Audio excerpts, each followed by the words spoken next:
evening, ladies and gentlemen. Welcome to the JC TV broadcast of tonight's Galaxy Cup Series event at Phoenix International Raceway. My name's Chris Graham. It is a pleasure to have you joining us this evening. Alongside of me is Chad Irvine. And Chad, you got a week off last week, and you missed a heck of a finish with Jake Hixson picking up his second consecutive win and doing it in pretty spectacular fashion as well.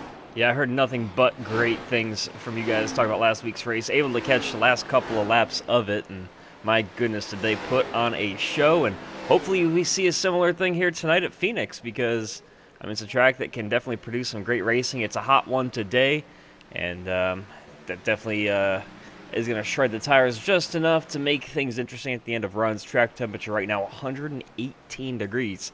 It's toasty. Yeah, that's one of the things that we have here in our race intro. The Valley of the Sun welcomes the Stars and Cars of the Galaxy Cup Series for their 5th race of the season. And yeah, it's going to be a warm one today. Following a great race last weekend at Las Vegas, an entirely different challenge awaits the drivers tonight. Originally constructed for open-wheel cars, NASCAR has visited Phoenix twice annually since 1988. Tonight we race on the layout, which the series ran from 2012 to 2019. 1 mile oval was widened on both the front stretch and the back stretch, and it also saw the dogleg kicked out as well. Front stretch measures 62 feet wide, allowing for the occasional 3-wide dive bomb attempt into the ever-tightening turn 1. Progressive banking greets the field there in turns 1 and 2 and leads out onto the dogleg back straight. There's 10 to 11 degrees of banking on that back stretch, flowing into the wide turns 3 and 4. This sweeping corner measures 8 to 9 degrees of banking. 312 laps will make up the distance tonight, and we look forward to bringing you all the action right here on JC TV. After back-to-back wins, Jake Hixson is your Majors Garage Pole Award winner, and he's also your points leader. Let's take a look here at the starting lineup as the field is gridded up, and we are just about ready to go racing. Starting on pole is going to be Jake Hixson with Dylan Kritz to the outside. Kyle Ammon starts second with Proudfoot on the outside of him in row number 2. Then Sean O'Brien Jr. and Joshua Campbell make up row 3. David Duke and Alex Prince in row 4. And your top 10 wraps up with Cameron Caldwell and Ty Ippolito.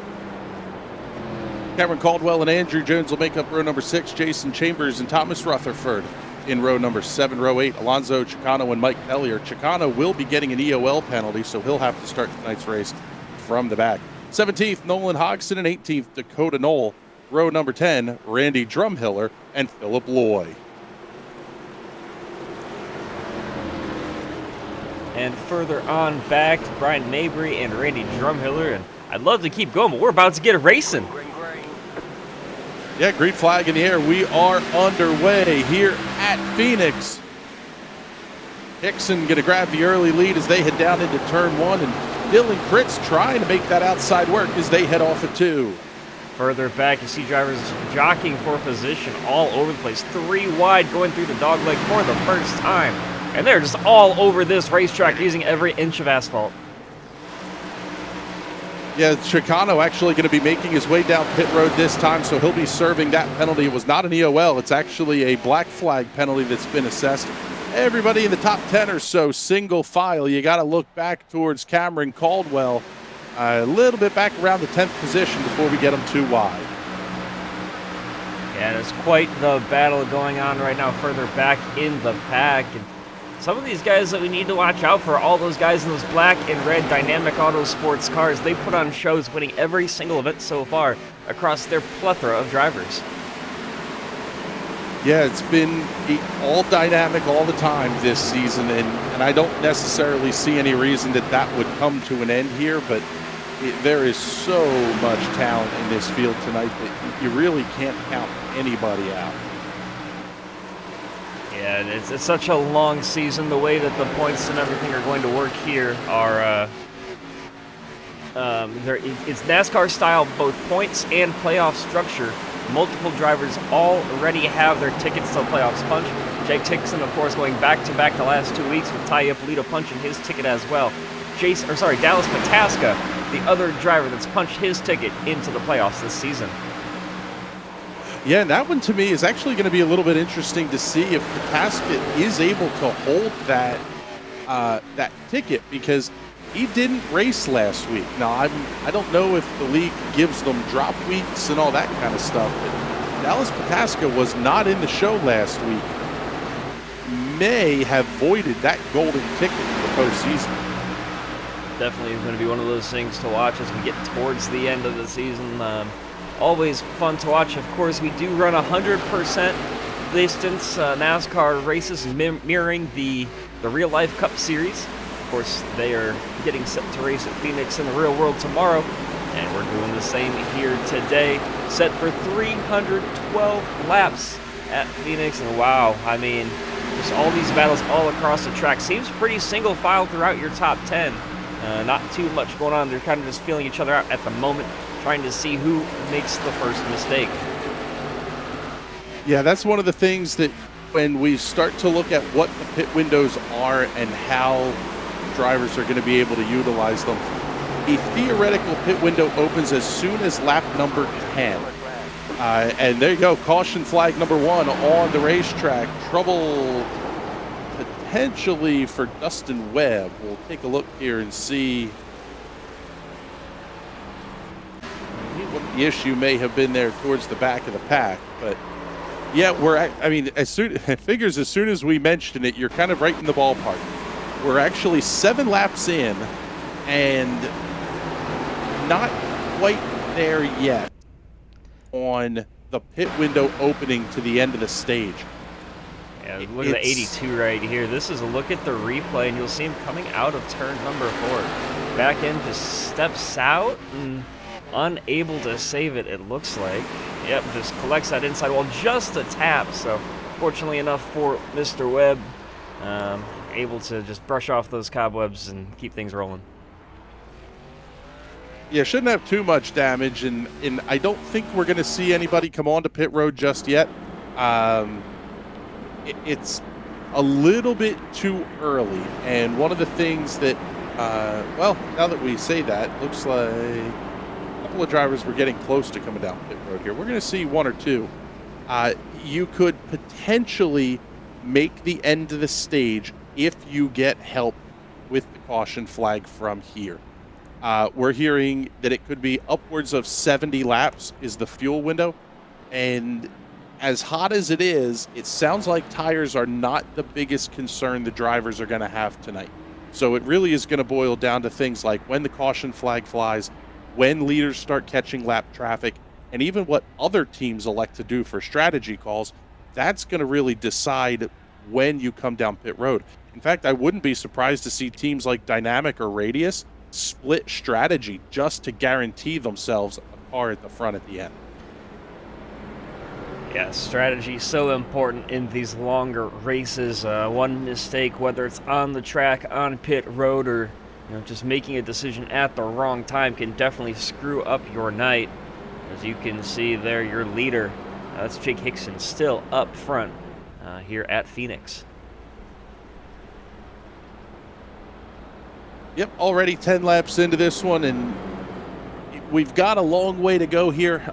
We've seen a couple of cars that are either on pit lane or have made stops here. I think it's a really big stretch to try to get the, to make the end of the stage from here, but it's entirely plausible as well. That's kind of the crazy thing. So we'll just have to see how this plays out. Really, the big thing at this point is, can anybody catch Jake Hixson? I mean, he's been utterly dominant the last couple of weeks. Yeah, so far led every lap tonight, and of course we mentioned won the last 2 races. This is the 6th race of the season, and he's just putting on a clinic, winning the last 2 weeks, both at Las Vegas and Homestead, Miami. Yeah, and I don't think it can be understated how important that's going to be when you look at where the majority of races on the schedule are. I mean, the Daytona 500, Talia Polito picked that one up. Dallas Pataska won on the road course, but Hixson finished second there to Pataska. So, I mean, it really is, it has truly been all dynamic this entire season. You're going to have to get creative to get past Hixson at this point, I think.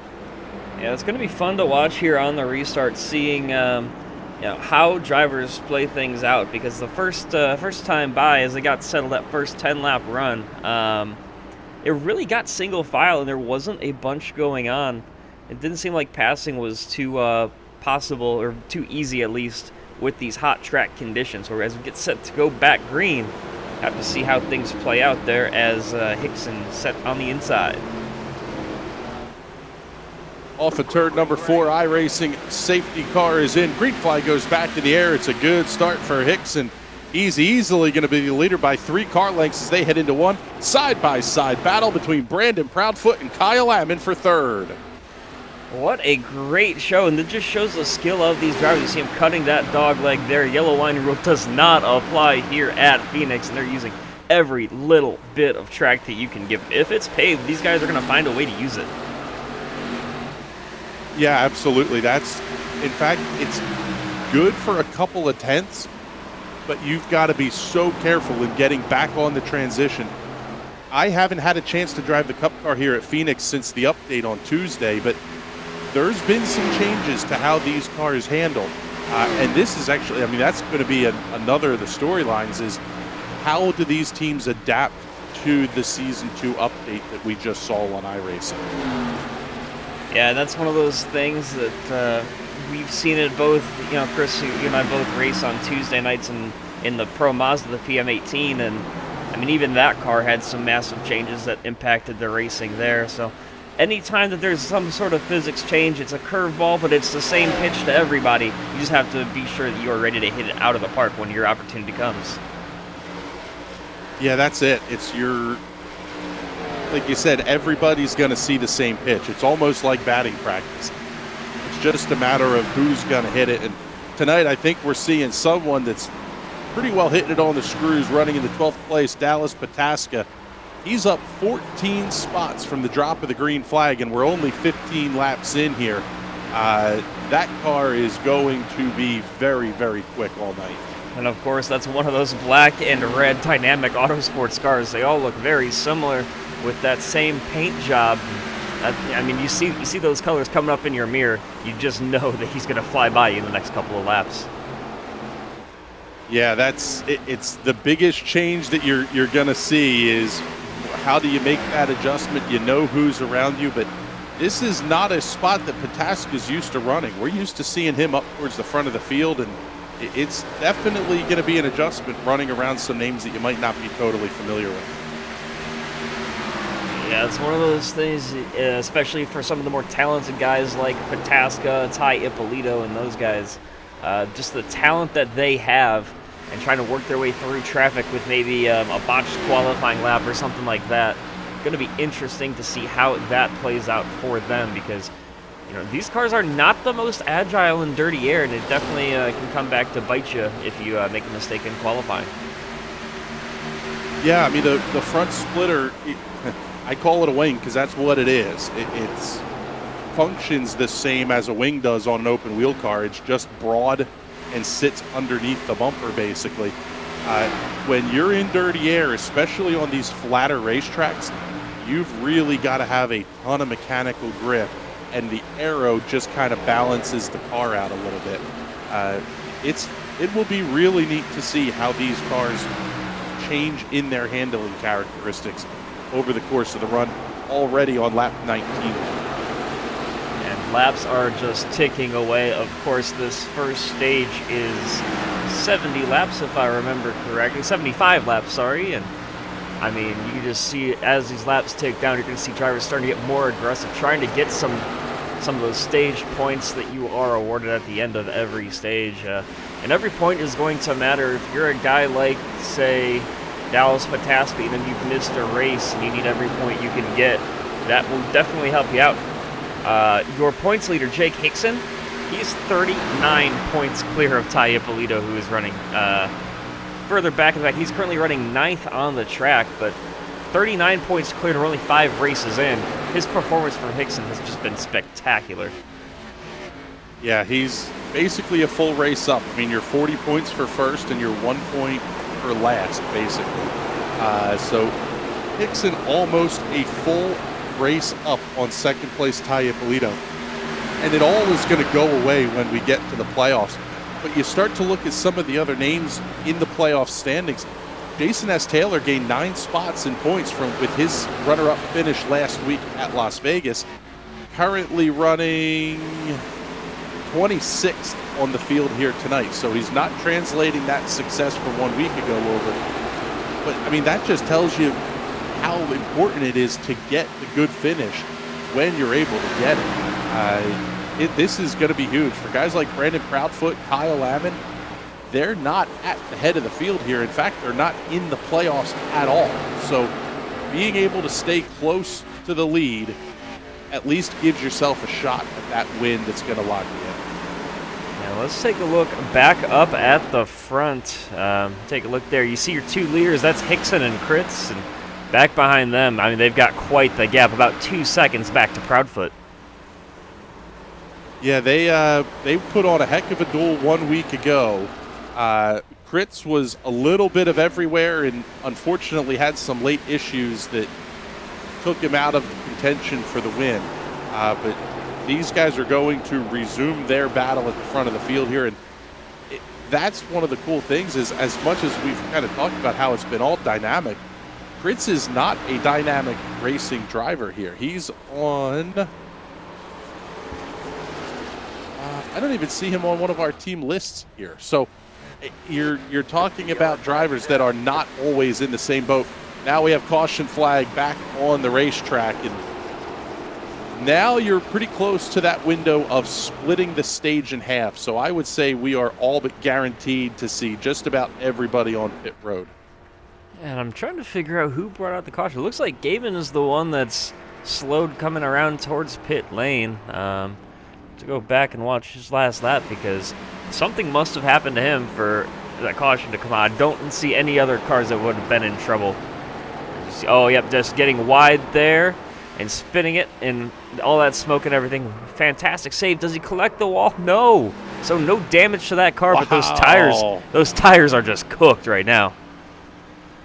Yeah, but I'll tell you what, if that happens on the front stretch at Las Vegas like we saw a week ago, that doesn't draw a caution. But because there's no grass on the back straightaway, it's going to bring the caution flag out. And now, like we said, just about everybody is on pit road. It's going to be fun to watch. The 32, it looks like, coming off pit road first. Oh, yeah. Is he going to be first? See, yep, Hixson's he is all the way down in pit stall number 1, basically in the middle of turns 1 and 2. Looks like it's going to be 4 Goodyear Racing Eagles, 2 cans of Sunoco fuel. Kritz is going to battle him tight. Kritz is going to win the race off of pit road. What a fantastic stop for Dylan Kritz. And I mean, barely ended up getting that spot coming off of pit road. Yep, 14.52 seconds on the stop for Kritz. 15.02, so exactly 1/2 second slower for Jake Hixson, and that's about what he lost the lead by. Brandon Proudfoot, 14.33 seconds on his stop, 14.93 for Kyle Lamon. David Duke at a 15.32. Everybody taking 4 tires and 2 cans of fuel here on lap number 25. Yeah, and 2 tires really doesn't seem to pay off here. I'm not going to see that happen too often. Throughout over the course of the season entirely, but especially here with the track temperature so high, you need fresh tires every opportunity that you can get. And did Hixson end up maintaining the lead? I thought that he was beat off the pit road by Kritz. Yeah, it looked like Kritz beat him off a pit road, but looks like, I mean, we'll see if he gives the spot back here, but yeah, it looks like iRacing Timing and Scoring has Jake Hixson as your race leader, and that's huge because the race leader gets to decide what lane they want to run. If you've got a teammate, you can help that third place teammate out with how you get your jump and how you time everything out. The same is not necessarily going to be true of 2 guys like Hixson and Kritz that have done battle for a couple of weeks now.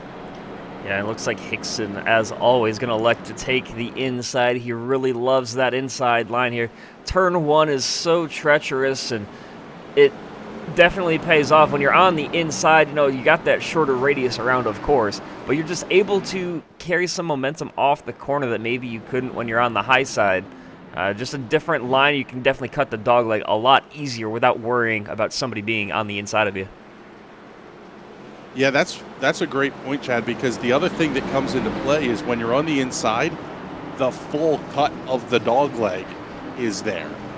Whereas when you're on the outside, not only do you not have the full dog leg, but you also have to worry about potentially seeing your car push in towards the outside wall on corner exit on cold tires.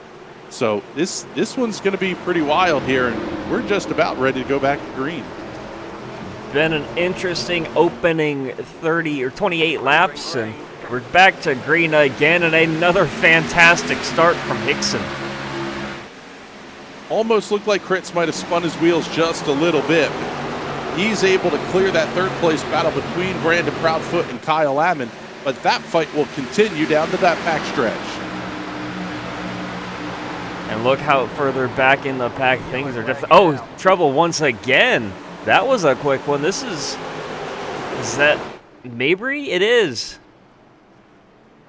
Yep. Caution breeds cautions, and trouble for Brian Mabry on the restart here. We'll see if we can get a look at it. And keep your eye on that black number 3. Oh, man, that was a big hit. Several cars going to be involved here. See the 18 involved in that one. Oh, wow, and the 96 collected as well. So 3 cars involved, and that damage is going to definitely have an impact for the rest of the race on these guys. Yeah, and actually, I mean, unless we have a screw-up in the damage repair model, Joshua Gaiman, who was the cause of the first caution, 2 minutes and 54 seconds on pit road. So these cars could have a ton of time on pit road getting these machines repaired. Looks like Dylan Schmidt in the 96, Brandon Figliola in the 7, Jason S. Taylor is in, Brian Mabry, Robert Anderson as well. This is actually going to be, I believe, the 3rd stop for Taylor. Yep, 2nd stop for Taylor, 3rd stop for Figliola, 3rd stop for Dylan Schmidt as well. So a lot of early trouble for some of our points leaders here, and Brandon Figliola really did not want to see that coming in here 6th in points. He does have the win, but we haven't touched on it yet, Chad. This is where the championship race is going to be. You need to get as much good lap time here, as many good laps as you possibly can. And if you're one person that's thankful for all of these cautions, by the way, it's this guy right here, the 10 car of Alonso Chicano. We talked about his black flag that he had to serve at the start of the race. And he went 3 laps down, but he's back on the lead lap. Yeah, that's going to be huge. I mean, that car has been pretty quick. He does have a win this season in one of the duels. So keep your eye on Chicano and see what he does coming through the field here. We'll see if anybody else is going to have to make stops here. But so far, it looks like just Dylan Schmidt in the 96 still on pit road. Yeah, it's going to be fun to watch. We were talking about one thing that we were talking about was, fuel strategy and saving tires and fuel and everything. And, I mean, at this point, all of that is out the window with as much caution and with everybody already coming down pit road, so you don't have to really worry here in stage number 1 about when to pit or when to take tires or anything from here to the end. Yep, everybody's going to be good on tires and fuel. If you get the caution late in the stage, potentially you could see someone try to game the system a little bit and not want to stop. I also wouldn't be surprised. Now, the lap times are so quick here that you're going to go a lap down if you pit. So the undercut may not be the best strategy, but it's definitely there as an option that you can take the wave around, come back on the lead lap, and not have to stop. And real quick, look at this. The stage break caution. Look at this 95 car, by the way, of Nolan Hodgson. happy birthday, Josh. Of course, Josh from JCTV, not racing tonight, out celebrating his birthday. So happy birthday to you, good sir. You enjoy it, and hopefully we'll put on a good show for you.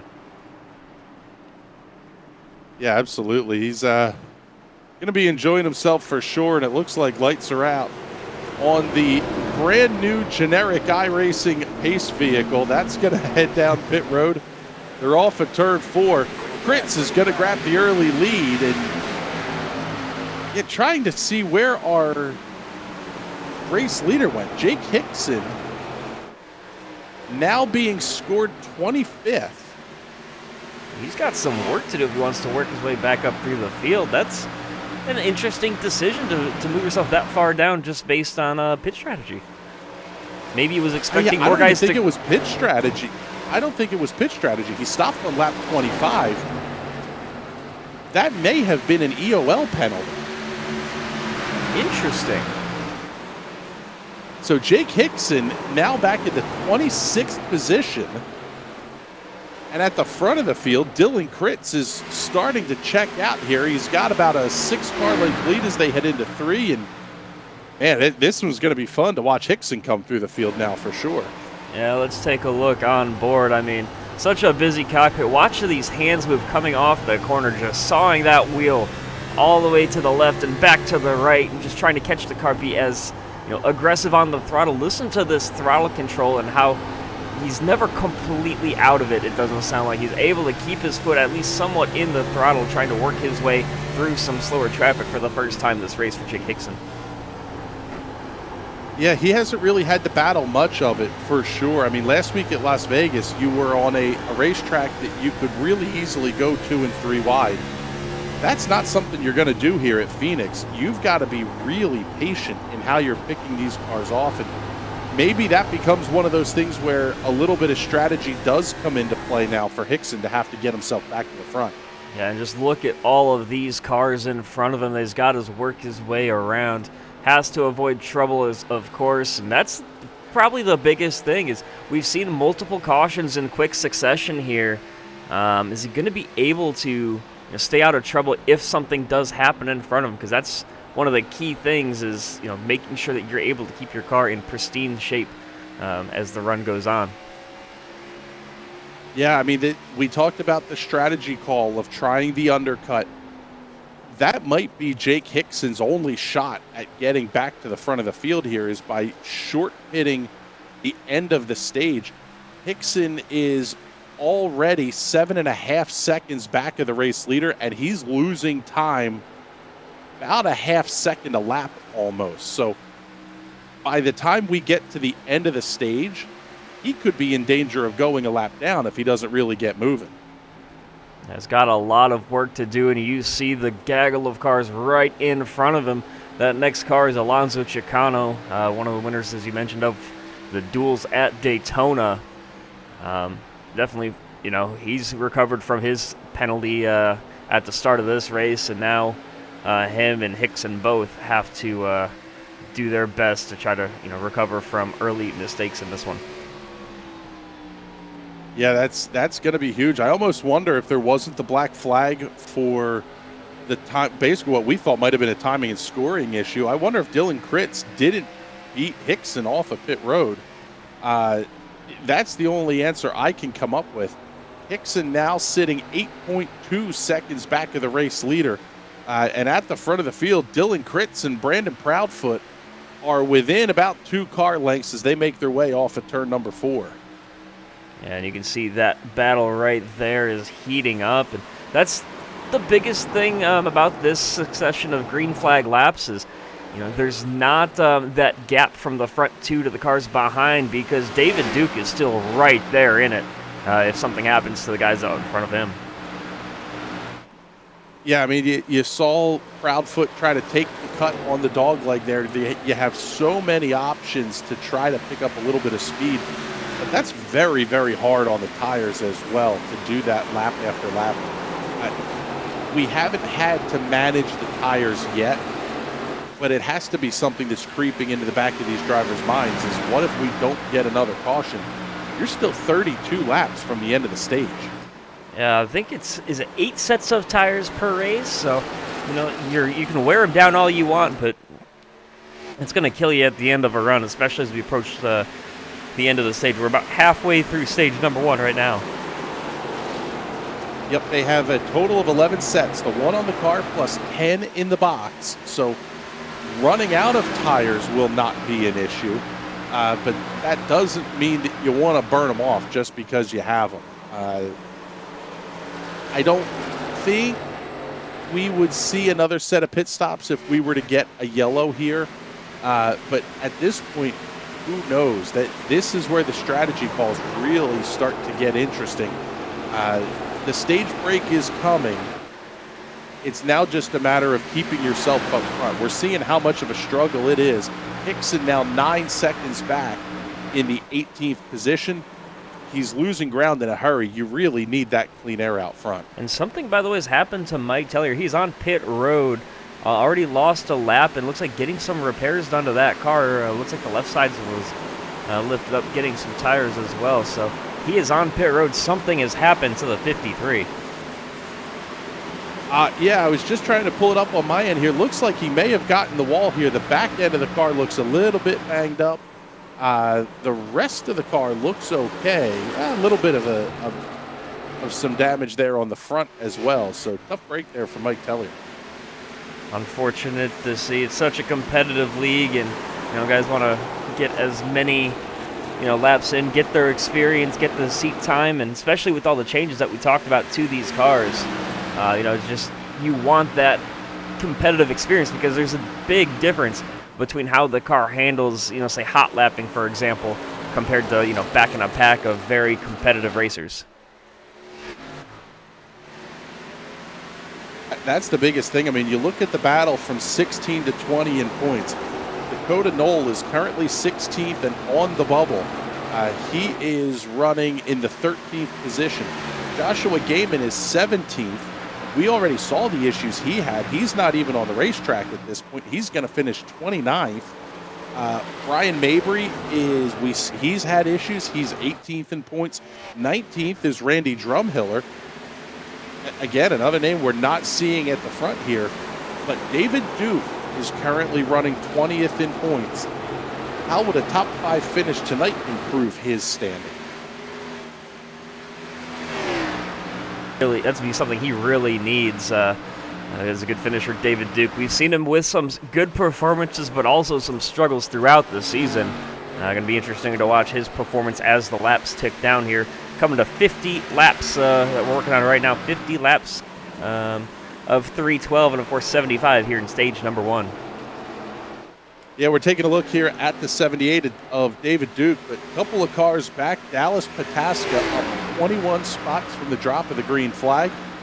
That number 23 machine is on a mission, and he's about the only driver that's made up a ton of spots. The other two, William Boisvert is up 11. Brandon Figliola is up 13. All three of those cars running inside the top 15 now. There's not been a ton of change in terms of positions gained and lost here inside the top 10 or 15 cars. But Dallas Pataska is getting the job done in a hurry. Yeah, and Hixson trying to do the same. He talked about how he restarted about 15 laps or so ago. Restarted back in 27th or 26th, and now all the way up to 17th as he's got some clean air in front of him, trying to turn some quick laps and then catch the 10 of Alonso Chicano. Yeah, he's in about the 8.9 to 9.1 seconds back of the race leaders. He's within 1 second of Chicano, which that's going to be huge in terms of how dirty the air is that he's going to have to fight with. The closer you get, the dirtier the air gets on the race car, and the tougher it becomes to get there and get the pass completed. And look at this battle of cars. We got, 4 cars nose to tail right here, including Knoll, Princeton, Jones, and Boisvert, those 4. And they're running very competitive and very aggressive lines around this track as the 55 able to get around the 64 of Andrew T. Jones. Yeah, it was a nice pass by Dakota Knoll. He got it down to the inside, able to make the line stick. And he's another guy that we haven't talked a ton about him, but he's quietly been consistent, I guess is the easiest way to say it. It's very easy to get lost when you're not in those top 3, 4, 5 cars. And you hear the real world broadcast, they run into the same issue of how do you cover everybody. We get to do a little bit more of that here on JCTV, and it's a lot of fun to watch these guys like Dakota Knoll make their way forward. He's up 5 spots from where he started. And Talia Polito working his way up as he's going to get around Dallas Pataska. Yeah, that battle now making its way into turns 3 and 4, and Ippolito is quick. He has Joshua Campbell right ahead of him. Campbell's another one of those dynamic cars that we haven't talked about much at all this season, and we probably should be. Campbell currently sitting 13th in points. He gained 5 spots after his finish 1 week ago at Las Vegas. These dynamic cars are all starting to make their way forward, that's for sure. Yeah, the interesting note, by the way, you see that number 19 Toyota Camry, only one of 3 Toyotas in the field today. Not, I know that, in iRacing it's not, there's no competitive advantage from one car to the other, but definitely lacking in the Toyota field here with him, Robert Anderson, and Joshua Gaiman, the other 2 Camrys in the field. Yeah, that's something that we've actually seen debated on the iRacing forums a little bit, and that is should you have to run the same car if in what could theoretically be a multi-class event? So, for example, can you run the Ford at the super speedways, the Chevrolet on the intermediate tracks, and the Toyota on the short tracks, or something along those lines, because there is a very minor competitive advantage? I don't think we're seeing a ton of that on the Cup side. It's more just a personal preference thing, but yeah, kind of surprising to not see more Toyotas.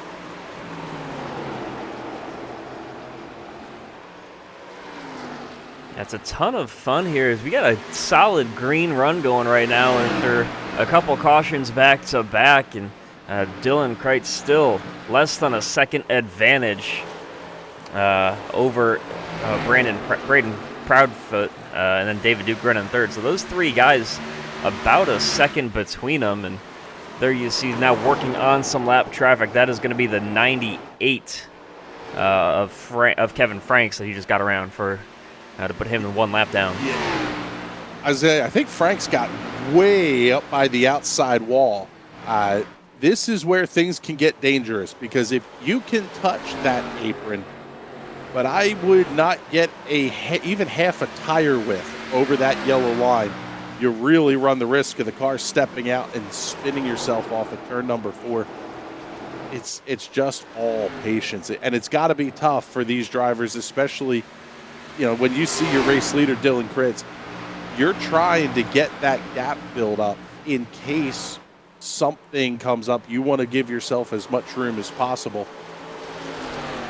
It's got to be tough to know that you're that much quicker than a lap car and you just can't get around it. And look how hard David Duke is getting. He's going to send it up the inside as we switch over to it. And I mean, he gets that move done. That is for second place, and he's got some clean racetrack in front of him trying to catch up now to Dylan Kreitz.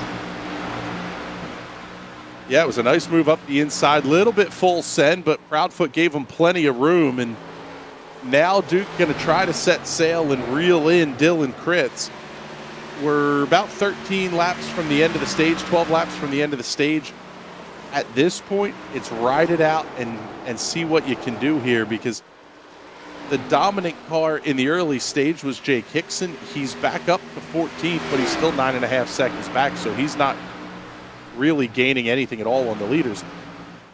You're talking about giving yourself the best opportunity possible to get cleanly on and off of pit road. If you're stuck in the middle of a pile of race cars, that's not where you want to be when it comes time to pit. No, and Hixson doing a great job looking back at him. He got around Thomas Rutherford with no trouble at all. He's up to 13th now, so just ticking away every single position, every couple of laps. And I mean, he's definitely not going to make it back to the front of the field by the end of the first stage, but he's going to be a lot closer than when he started this run. That's all that makes all the difference in the world. I mean, when you're talking about a half second being the difference between first and second getting off a pit road, it's 4 or 5 seconds hitting in 13th where Hixson is now versus 23rd. That is a huge gap in how much time you're going to spend on pit road at the pit road speed limit. So, big wiggle out of Proudfoot in the 6. What a save by Braden Proudfoot in the 6 on corner entry to 3. He has Polito all over his back bumper, and this race is getting good into 1. Yeah, if you're David Duke, you're just wiping the sweat off your brow right now. That mirror is finally got some clarity to it. No one bright up your tailpipe anymore. That 19, though, of Polito looking to advance his position up to the last step of the podium. Yep, Ippolito's going to take 3rd position, and actually you heard Brandon Proudfoot come over the radio and say, "You got me this time in 3." He just gave the spot up.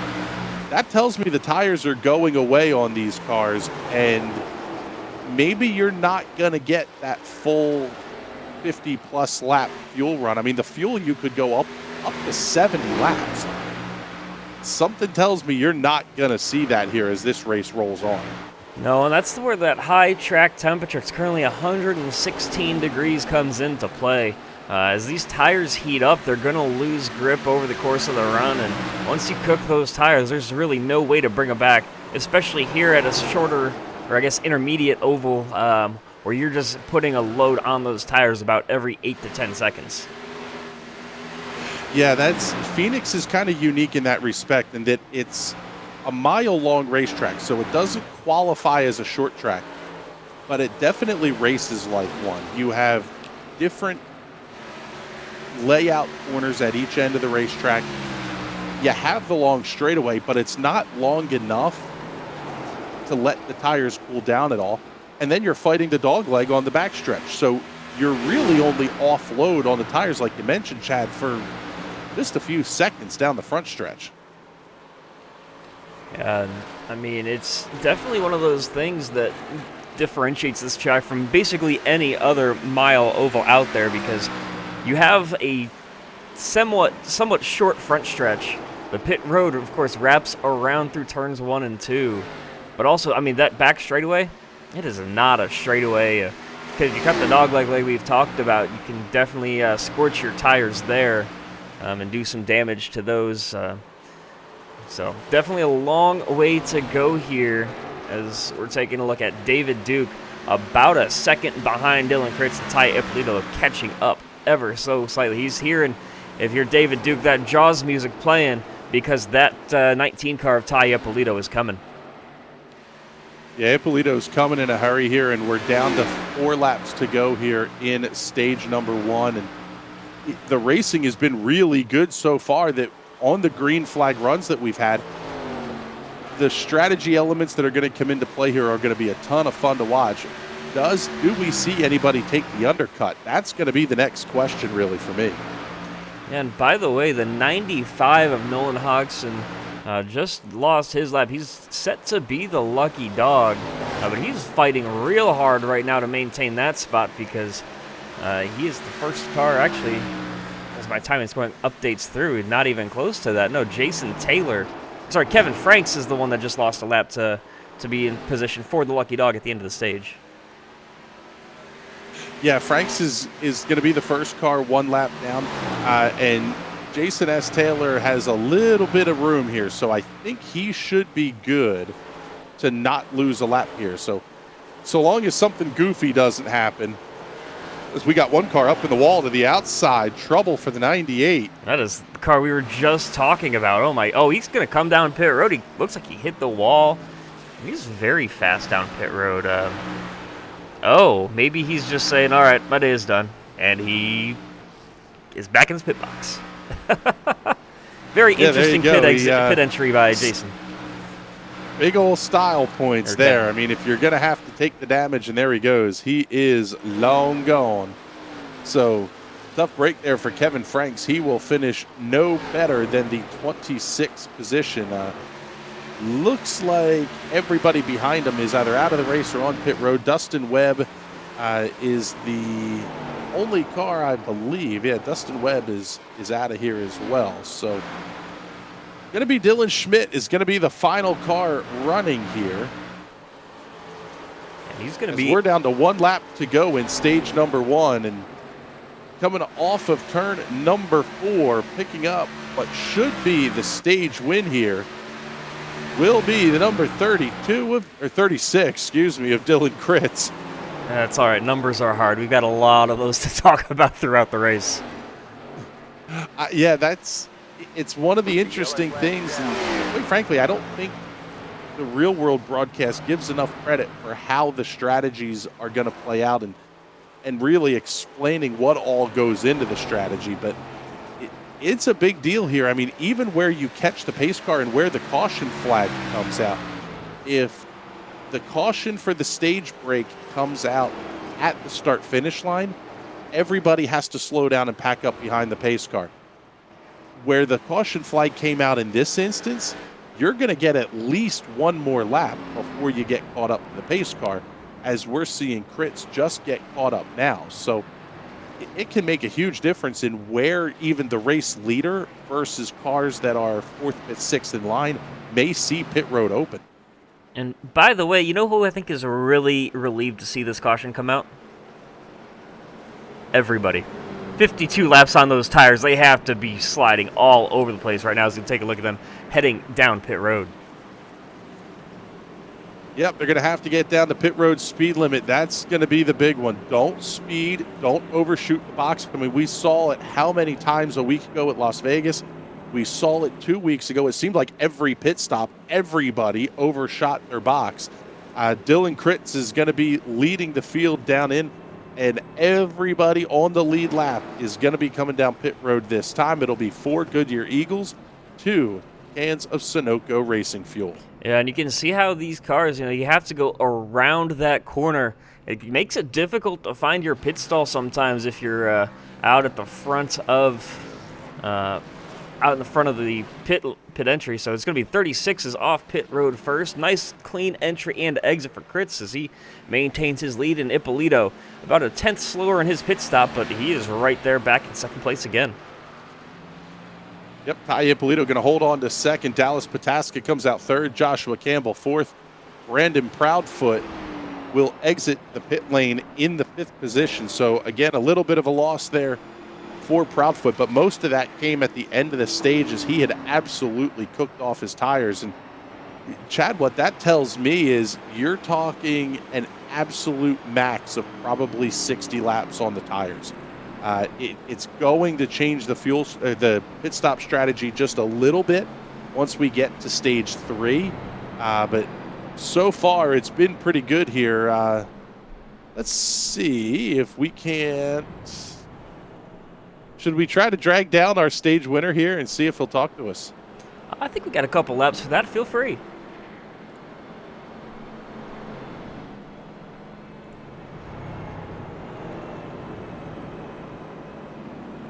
Hey, Dylan Kritz, Chris Graham in the JCTV booth. Do you have a copy on us? Yes, sir. All right, bud. Well, congratulations on the win here in stage number 1. It looked like once there was a little bit of trouble for Hixson, you were able to check out just a little bit. How was the car? The car was pretty good. I was getting caught there in a longer run, but overall, I was feeling pretty consistent. Not too tight, not too loose. How did it feel once you realized that Hixson was, dropping back after the last caution? I just kind of realized that I just had to drive consistent. Stage 1, get those guaranteed points. He'll be coming back. He had a good car. All right, looks like we're getting set to go back green. Best of luck to you.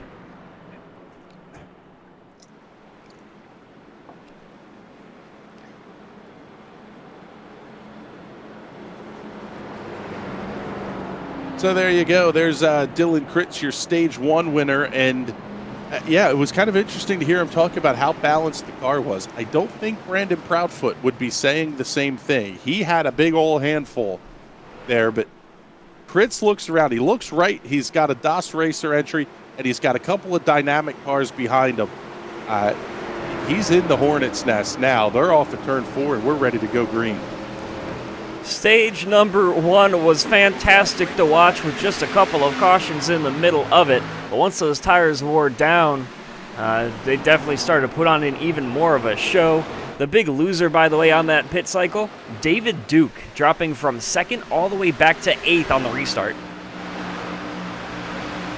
The 16.7 second stop for Duke, and you almost wonder if there was a late change that he made or if there was some damage that he incurred somewhere that took a couple of seconds to repair, because that's really a tough break to see a 16.7 stop like that. Now we're going to start to see how this thing settles in here. Stage 1's in the books. Who's now going to really start to make the move? And we're seeing the first one here, and that's the 12 of Cameron Caldwell. Yeah, just sending it up the inside. Of course, we talked about that dog, like using all of that on the inside of the back straightaway and able to get the move done. Not quite. The 19 of Polito is still there, but he's going to clear him going into turn number 1.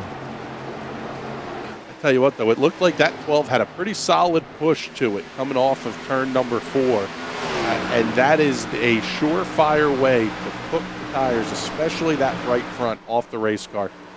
That's where your turning force is coming from, is you got to save that right front as much as you can. The left front's there to guide it. The right front does the steering. You really got to be careful if you're Cameron Caldwell, or really anybody at the front here, because we're within less than a car length here for the race lead. Yeah, Dylan Christ, we've seen him talk about how he has that short run speed, but it kind of falls off as the run goes on for him. So he's got to do something to try to pull away here, or else he's just going to be feeling Dallas Pataska right on his bumper for the entire run. Yeah, and that's something that he didn't have to deal with a ton. As we see Pataska make the move, he's going to cut the dog leg down the back straightaway. Is he going to be close enough to throw it into turn number 3? He's there. Big wiggle out of Kritz. Kritz fights back on the outside off of 4. It's going to be a drag race down the front straightaway. At the line this time, it's going to be Pataska getting the lead, and he's going to have him into turn number 1. Thank you very much, says Dallas, and he's to the front of the pack. Race leader number 3 goes by the name of Dallas Pataska, and the laps are ticking off in a hurry here, about 27.5 seconds per lap.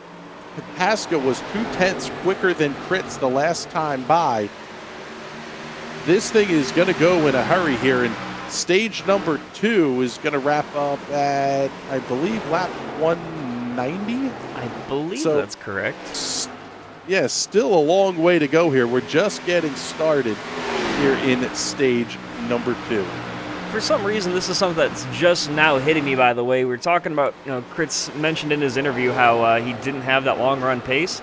That was very similar to what we saw out of him back at, I believe it was Homestead a couple of weeks ago, where he had the short run speed, able to get the lead early in, but once the tires started to wear away, he just dropped like a rock through the field. It doesn't seem like it's that noticeable tonight, but, he's already half a second behind Pataska. Yeah, that's the big trade-off. Do you plan for the short run late in the race? Do you anticipate the green-white checkered coming and just know that you're going to be out to lunch if the race ends on a long green flag run? To me, you almost have to plan that way. But at a place like Phoenix, it's not uncommon to see long runs to the end of the race. And we've got a great battle going on here between Polito and Caldwell as they make their way into 3. By the way, you said out to lunch. Where are we going? Phoenix, you're talking fantastic Mexican food out there. One of my favorite cities in the entire country for Mexican food. So yeah, I'm game. Let's go. All right, that's going to be the end of the broadcast, everybody. We will see you next... No, okay, maybe not, but you can tell that I have not had dinner yet tonight, and I'm paying for that one, as my stomach is just... Man, you mentioned food. I just get going, man. Yeah, race cars and food and maybe a little bit of beer. That's about all you need for a good Saturday night. And we're providing one of those for you here on JCTV. It is the Phoenix 500, but it's in kilometers. We're going to go 312 laps here around the Phoenix International Raceway. One of the coolest racetracks to visit and watch a race from. Most unique spots is up on Rattlesnake Hill outside of turns 3 and 4 on the layout that we're running tonight. Caution flag going to fly on the speedway. Trouble on the racetrack, and it looks like it may have been Jason S. Taylor. Yeah, you see him there in pit road, some damage to the back of his car. We'll go back a lap and see if we can't figure out what happened to him. Of course, this is in turns 1 and 2, no damage there. Running up high, was there contact maybe from the 44? Let's see what happened here. I just pulled it up on my end here, and it almost looks like there was a mechanical of some sort. Yeah, he just went straight into the outside retaining wall, almost like that was either a connection issue of some sort, it was a hardware issue, whether VR, a wheel broke, something like that, because he just went straight into the outside retaining wall.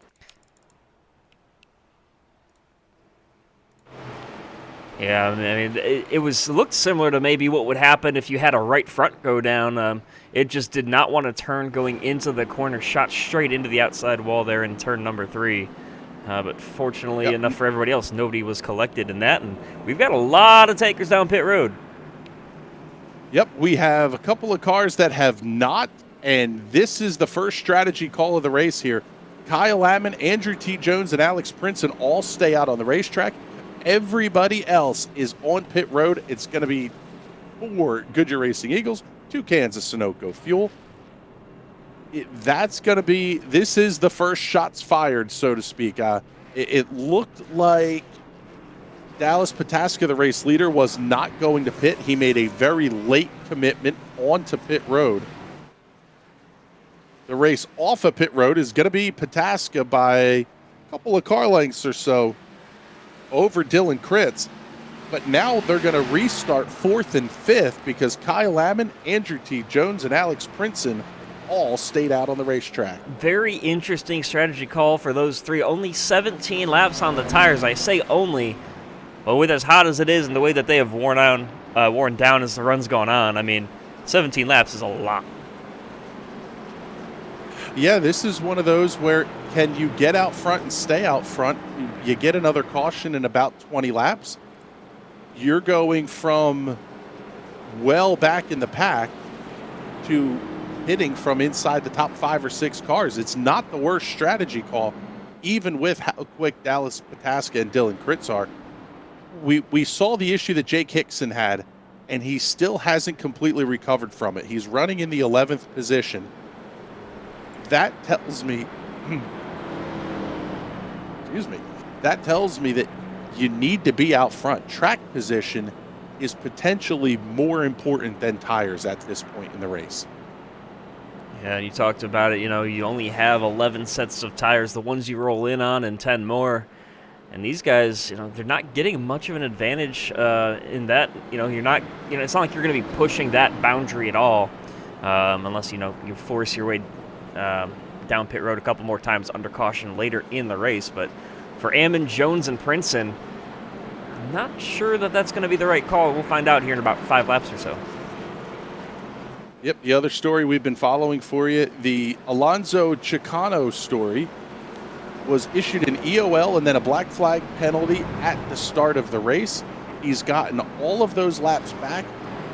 Timing and scoring shows +7, but that doesn't tell the whole story. Chicano was dead last and 3 laps down by the time we were at lap 5. And he's now worked his way back to the 8th position. So keep your eye on Alonso Chicano. Jake Hixson has not made up as much ground. He's going to be another one to watch here as we get ready to restart. Going through turns 3 and 4, the 84 of Kyle Ammon out front. And these 3 guys that are leading the pack here, I mean, we haven't seen them out front yet today. Are they going to be able to get as good of a jump as we have seen out of guys like Pataska and Kritz the last couple of restarts? Still swerving coming off of turn number 4, but the 84 gets a huge jump, and he's going to be cleared by about 4 car lengths diving into turn number 1. How about 3 wide going into turn number 1? Dallas Pataska way to the outside, thinks better of the move off the corner. Discretion, the better part of valor, and by a wide margin, but Cameron Caldwell's all the way to the bottom of the racetrack. They're still going to be trying to go 3 wide into 3. Oh, and contact there. Oh, big wiggle. Oh, and what a fantastic save. No, he gets collected. Is it going to bring out a caution? He's down pit road and off of the racing surface. So things are going to, oh my goodness, we're going to remain green, but wow, what a fantastic save. And unfortunate for, was that, I'm not sure. That was Alex Princeton in the 5.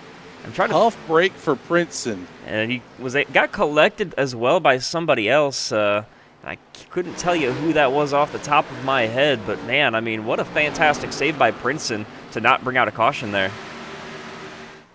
Yeah, and that's going to space everybody out now. There is something to be said for you kind of get spooked a little bit behind the wheel there when you see somebody just about go around, save it, then they go around anyway. It's not a real fun place to be. And another spot that's not real fun is Kyle Ammon's driver's seat right now. He's got Dylan Kritz to the inside. Kritz comes around Pataska to claim second, and he's going to fight for the race lead here. We knew the tires were going to be not real good. We're now in a situation where Kyle Ammon is hoping that we go about 20 laps before we have a caution, but we're going to get one right now. And I believe that was the 64. Is he maybe some contact with, was it David Duke maybe? Oh no, that was the 4 car. Yeah, the 64 of Andrew T. Jones. A little bit of contact from the 4, and he goes hard into the outside retaining wall in turns 1 and 2. He'll be heading to pit road for sure. At this point, if you're Kyle Ammon, I think your bed's made. I mean, everybody else who made stops there, Andrew T. Jones and Alex Princeton both stopped on lap 77. We saw the issue that Princeton had. Jones had his issue. I don't know how you don't come down pit road, but you're sort of in a spot where you're kind of just stuck, Kyle Ammon. But looks like he's going to make the stop here, and he'll head all the way to the back tail end of the lead lap. And a lot of takers further back. Looks like Boisvert, Caldwell, Anderson, Loy, Schmidt, Mabry. I mean, they're all coming down pit road. The question is it going to be tires, fuel, or just one? I would think you're only going to put fuel in at this point. I don't quite actually understand the logic here. I mean, yes, you're burning off one of your sets. We talked about the fact that you could make the race probably a 5-stop race. Oh, and contact on pit road. Boisvert and Ammon get into each other. Wow. I don't really have many words for that. Just, I mean, that's gone to it's hell in a handbasket for Alex Princeton the last couple of laps. Yeah, things go from bad to worse for Kyle Ammon and Alex Princeton in the 5. And Princeton's going to be there a while, I think. He may have some damage to be repaired. He's north of 27 seconds that he's been stationary. Philip Loy's stop was 27.8 seconds. Cameron Caldwell, 37.27 seconds. This is all damage repairs. That's why these drivers came down pit road. Yeah, just look at the left rear. If you need the damage repair, then you might as well take the set of tires. Yeah, look at the left rear of Princeton. I mean, it's completely bent up. The, that rear wing is just, or spoiler is just hanging out there, and that's definitely going to impact the handling and the aerodynamics of that car.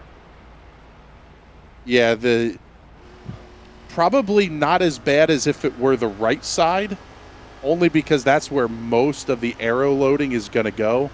But it's definitely going to change the handling characteristics in a big way for Alex Princeton. So it will be interesting to see where he goes. And now if we look back to the front of the field here, we're kind of back to the status quo. Dylan Kritz, Dallas Pataska are going to make up row 1 on the restart. Joshua Campbell Alonso Chicano gained 4 spots off the restart. So that car is coming forward in a huge hurry. Talia, Polito, and Brandon Proudfoot, David Duke, and Jake Hixson going to make up row number 4. All the heavy irons starting to come to the front. Yeah, it's going to be fun to watch. And I mean, we're only, 11 laps on these tires, but guys further back, Anderson, Ammon, a bunch of them, they stopped for fuel, so they're going to have at least 8 to 10 more laps in their tank, even on the same set of Goodyear tires. So it's going to be fun to watch how that plays out later on in the run.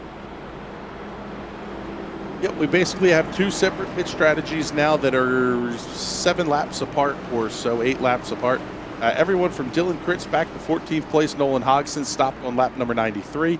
Kyle Ammon and everybody else on the lead lap back to 24th place, Andrew T. Jones stopped on lap number 101. So not a huge difference here, but it'll be interesting to see Ammon, Robert Anderson, Dylan Schmidt, Randy Drumhiller. Does even 7 laps make a big difference on tires? We're going to find out here in just a moment.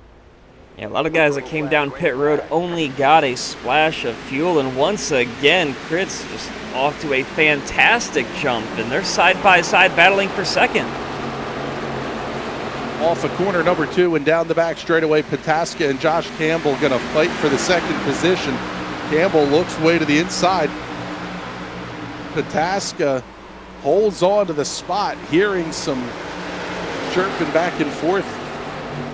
Back in the field on the restart. Sounds like not everybody is real happy with how that one got going. Oh, it's very hot there on the track, and looks like it's hot in the cockpits as well. We might see a move for the lead here as Pataska sends it up the inside. Big move down onto the dog leg. We talked about how it's going to burn the tires off. There comes the push up the racetrack. You carry so much speed into 3, it's hard to get the car back down, but nice job by Dallas Pataska. He's going to complete the pass cleanly, lead by 2 car lengths into 1. What a great job getting the move done if you're Pataska, and you'll see him here not elect to cut the dog, or, well, not cut the dog leg as much as he did last time by. It's still interesting to see him run that low when you're trying to save tires here on a longer, what you'd expect to be a longer run. Yeah, one of the tricks that you can use is to kind of run a little bit higher lane, be a little bit more gentle on the throttle. We're not seeing a lot of that right now. These drivers are absolutely full send. I mean, we still have 82 laps until the end of stage number 2 here. So we may hit a point, if the cautions keep flying the way they have been, we could hit a scenario where you're late in the race without a set of sneakers to put on the dance floor. And by the way, I'm not sure what it is. Maybe it's the track temperature being so high. Maybe it's just the nature of the circuit. But we're already on our 6th caution of the day. And that's, I believe, more than we've seen in the last couple of races. At least I remember at Homestead, I mean, I think went the entire first 2 stages without the yellow flag flying. Yeah, we saw a little bit of caution last week at Las Vegas, but not a ton. This race feels a lot like how Las Vegas played out, where it took until stage 3 to get the really long run to develop. Once it came, though, the action was really good, and then we had the late race caution flag that set up just a phenomenal finish. Something tells me we're going to see more of that, but we may have some trouble on the racetrack here. I'm hearing somebody bouncing off the walls in my ear. The question is where, and it looks like, is it maybe the 64 losing a bunch of time to the cars behind? And he doesn't even have a front end on that car anymore.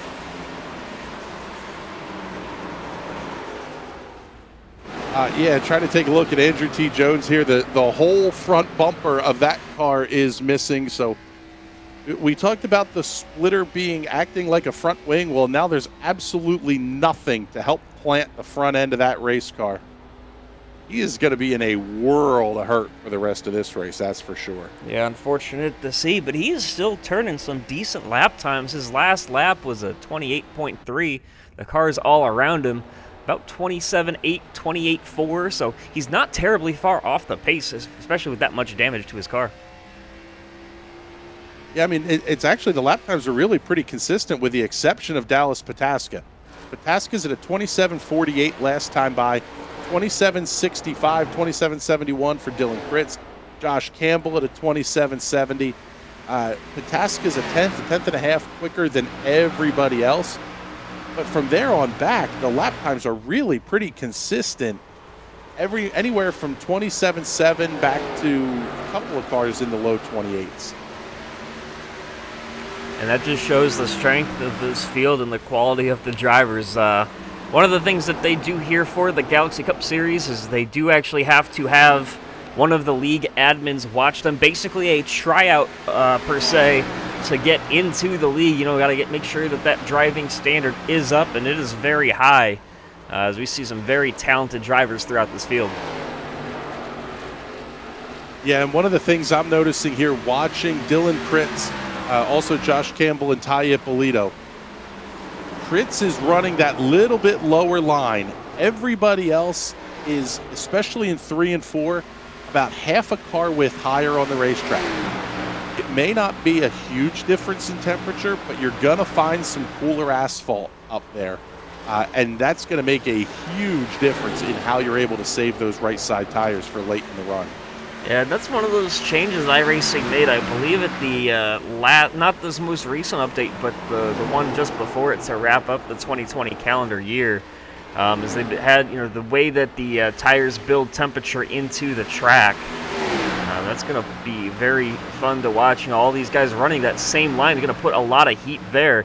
But very aggressive is Alonso Chicano. We talked about his move from 3 laps down. He's already up into now 4th spot. Yeah, he restarted in 4th and lost a couple of positions right on the restart. Able to fight back now to the 4th position, and damn the torpedoes. Chicano's coming to the front, that's for sure. He's got his target in his sights, and that, of course, is the 23 of Dallas Pataska. But first, he's got to get around guys like Talia Polito and Dylan Fritz.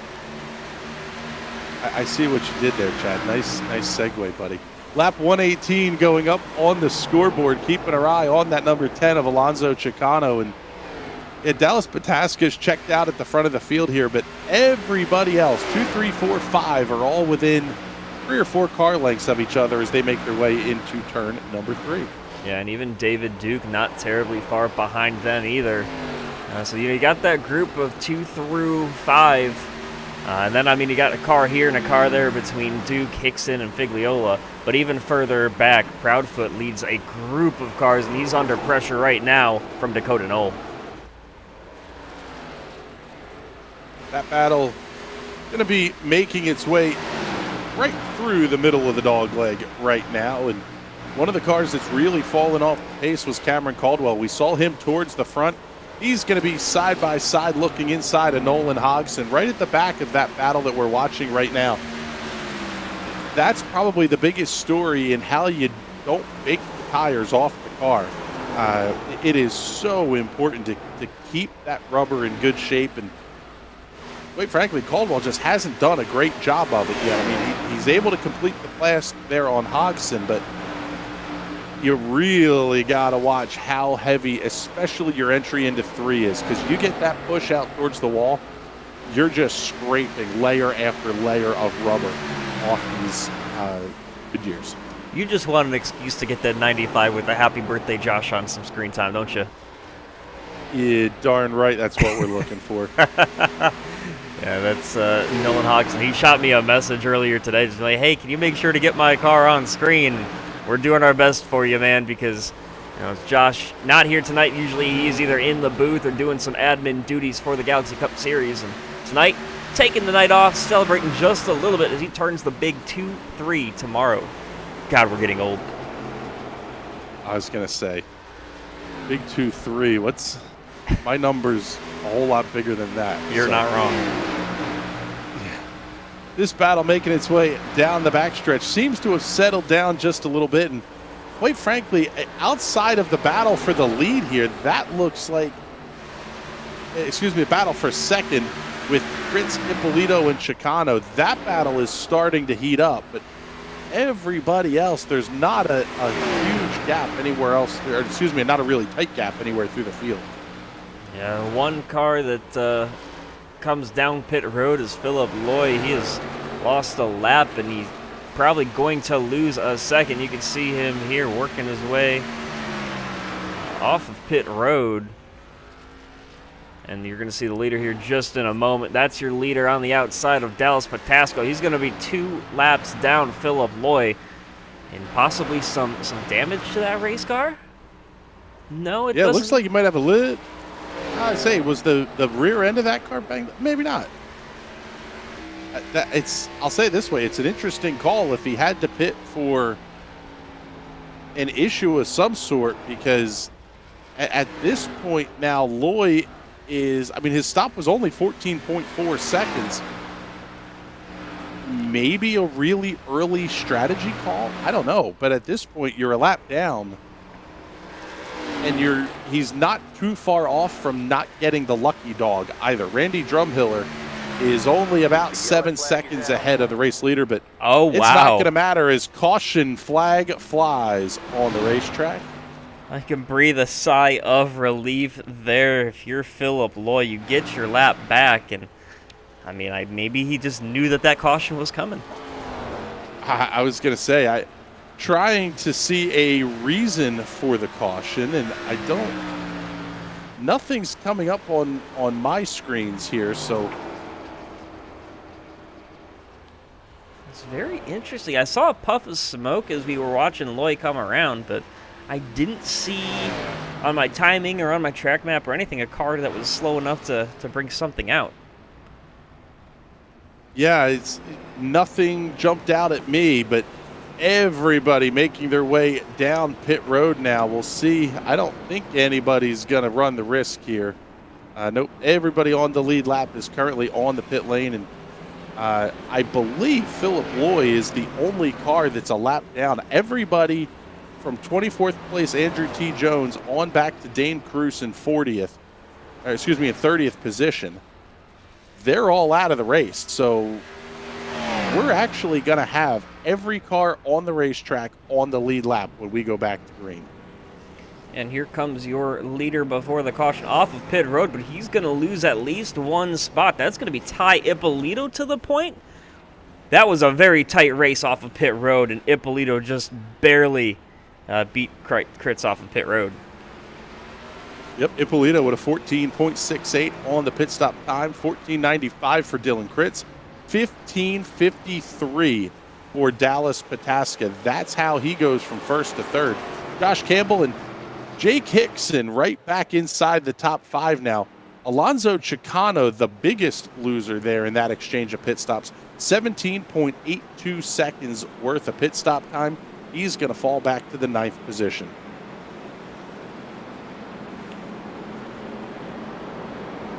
Yeah, the big gainer, it looks like, on pit road was Dakota Knoll. Yeah, the biggest loser was Chicano, losing 5 spots. Figliola actually lost 6 spots.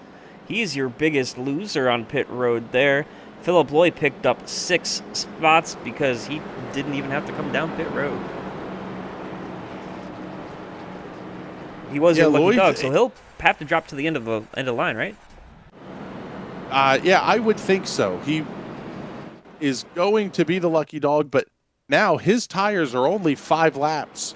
He's right in the ballpark, and yeah, he's going to head to the tail end of the line here. Not sure why Loy made the stop when he did, but maybe he's clairvoyant. Maybe, I don't know. I'll say it this way: it really didn't hurt him much, and that could really come into play here late in the race. We saw a situation where when you only have 4, 5, 6 cars left on the lead lap, you're gonna come down pit road. The worst you're gonna restart is 6th. When you have 20, 22 cars on the lead lap, that's a big loss to come down pit road. Now, speaking of guys coming down pit road, look at the 18 coming down pit road once again. So he's just got a splash of fuel, and he's back out there starting at the back of the field. Yeah, just about getting ready to go back to green flag racing here, and field's doubled up and ready to go. We'll keep an eye on things for you throughout the field, but They're on their way off of 4, and we're about ready to go back green.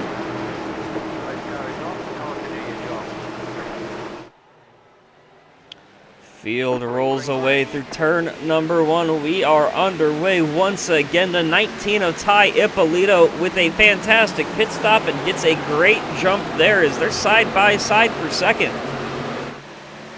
Tasca to the inside, Pritz to the outside. Pritz throws a little bit of the soft block on Joshua Campbell as well. But Tasca trying to go 2 for 1 into 3. Very interesting. They're 3 wide back behind, but the 36 still just hounding the back bumper of Ty Ippolito.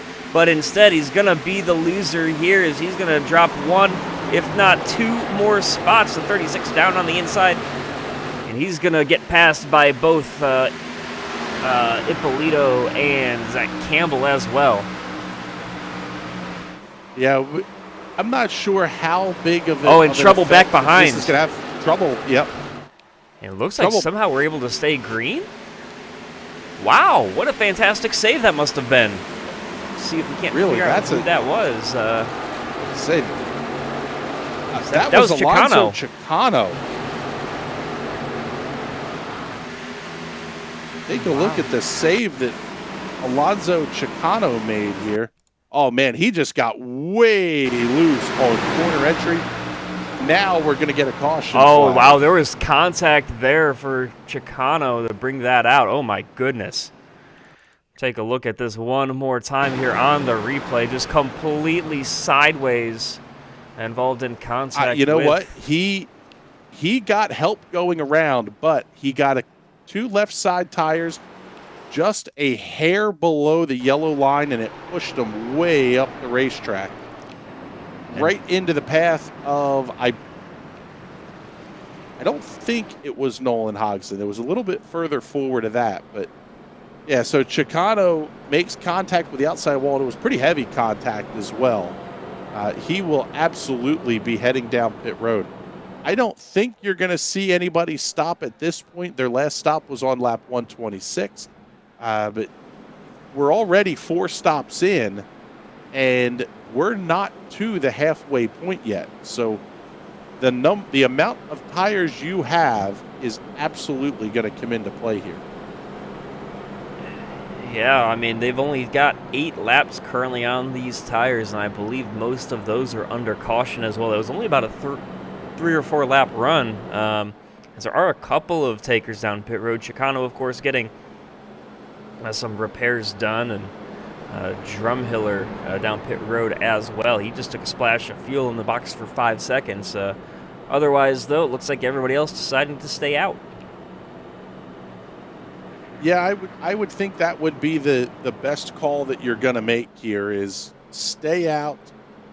Don't put yourself in a position to really be in trouble somewhere. That's going to be the biggest thing is how you're managing the tires. I mean, you look at how hard Dylan Kritz was fighting to the inside on those restarts. That puts a lot of strain on the tires. And one of the things that I was just about to bring up when we got the caution flag was the inside lane will slicken off just a little bit before it really starts to take a ton of rubber and grips up again. It's almost like you're going to do some grip hunting. You're not going to get way out by the fences by any stretch, but a car width, 2 car widths, 3 car widths off the inside at various points, that may be the fastest line around.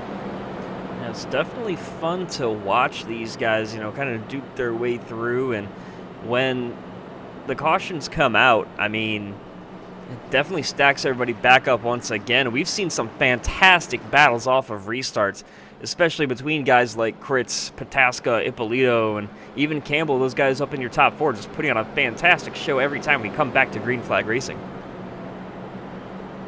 It's been fun for sure. I mean, the racing is good all the way around, and it's only going to get better as the day progresses out here in Phoenix. Something to keep in mind is that we saw last week at Las Vegas where we went from a late afternoon start and ending in the darkness. We will not be using the lights here at Phoenix tonight. this racetrack is only going to get hotter the longer they run on it. It's interesting that you say that because the track temperature is down about 8 degrees from when we took the green. It's down to 106 right now. I say down to, it's still, I mean, that's a relatively warm racetrack for these tires to have to deal with. Yeah, I am really surprised that we're seeing a drop-off there.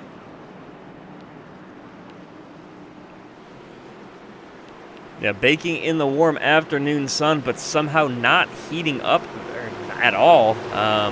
We get set to go back green. Their pace car pulls off, and 23 up front on the point. When is he going to go?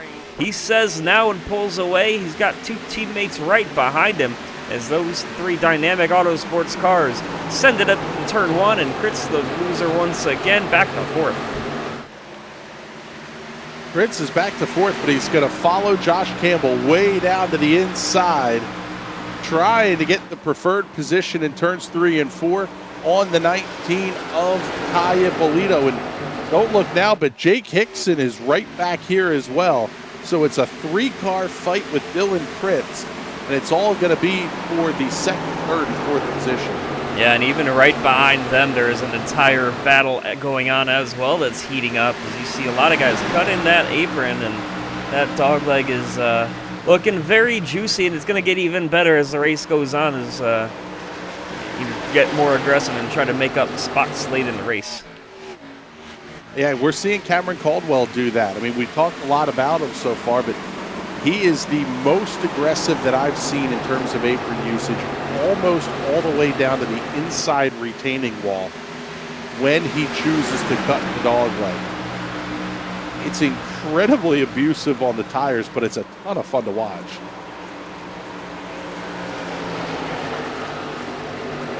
Yeah, and these guys, I mean, they're doing a great job up front kind of sorting things out, but Pataska's still about half of a second lead. And that 36 of Dylan Fritz just hounding Jake Hixson right now for 5th. Yeah, Campbell, Ippolito, Hixson, Fritz, they're all going to do battle at the front of the field, and it's all dynamic tonight. That's the best we can tell you here. Pataska, Campbell, Ippolito, and Hixson, all either Dynamic Autosport or Das Racer, which is the Dynamic Autosport Racer team. Nice German influence on the team name. Those 4 cars have been the class of the field every race we've run this season. We're obviously not seeing that change tonight. No, they really have something figured out in their package that they really like, especially on some of these shorter ovals. We've definitely seen a large variety of tracks, from super speedways to road courses and now onto the shorter ovals. They've just shown that they have speed everywhere they go. Yeah, there's been a lot of talk about setups in the sim racing community of late, and how things are created and who's able to use them, and people that have been, we'll say, not doing the right thing with mods and that kind of stuff. But one thing that does not get shared freely is setups in iRacing. There are a lot of pay-to-play setup shops that iRacing's, I think, trying to put the kibosh on a little bit by making the baselines at each track more competitive. In a series like the Galaxy Cup, that setup isn't going to cut it. You have to fine-tune that setup, even to your individual driving style. I guarantee you there are differences in setup between Pataska, Campbell, Ippolito, and Hixson. Yeah, and even a small change, whether it's half of a pound of PSI in the right front tire, for example, or maybe a 1 click or 1 turn of the rear wing. I mean, the smallest changes to a car can greatly impact how it handles. Some guys want it to be a little tighter, while a couple of them maybe want it to be almost spinning as the run starts. So it's going to free up a little bit as the tires wear down, of course, but some guys like it on that very ragged edge, and they just want the car to almost spin in their hands, as you can see, them sawing on the wheel as they go through the corners.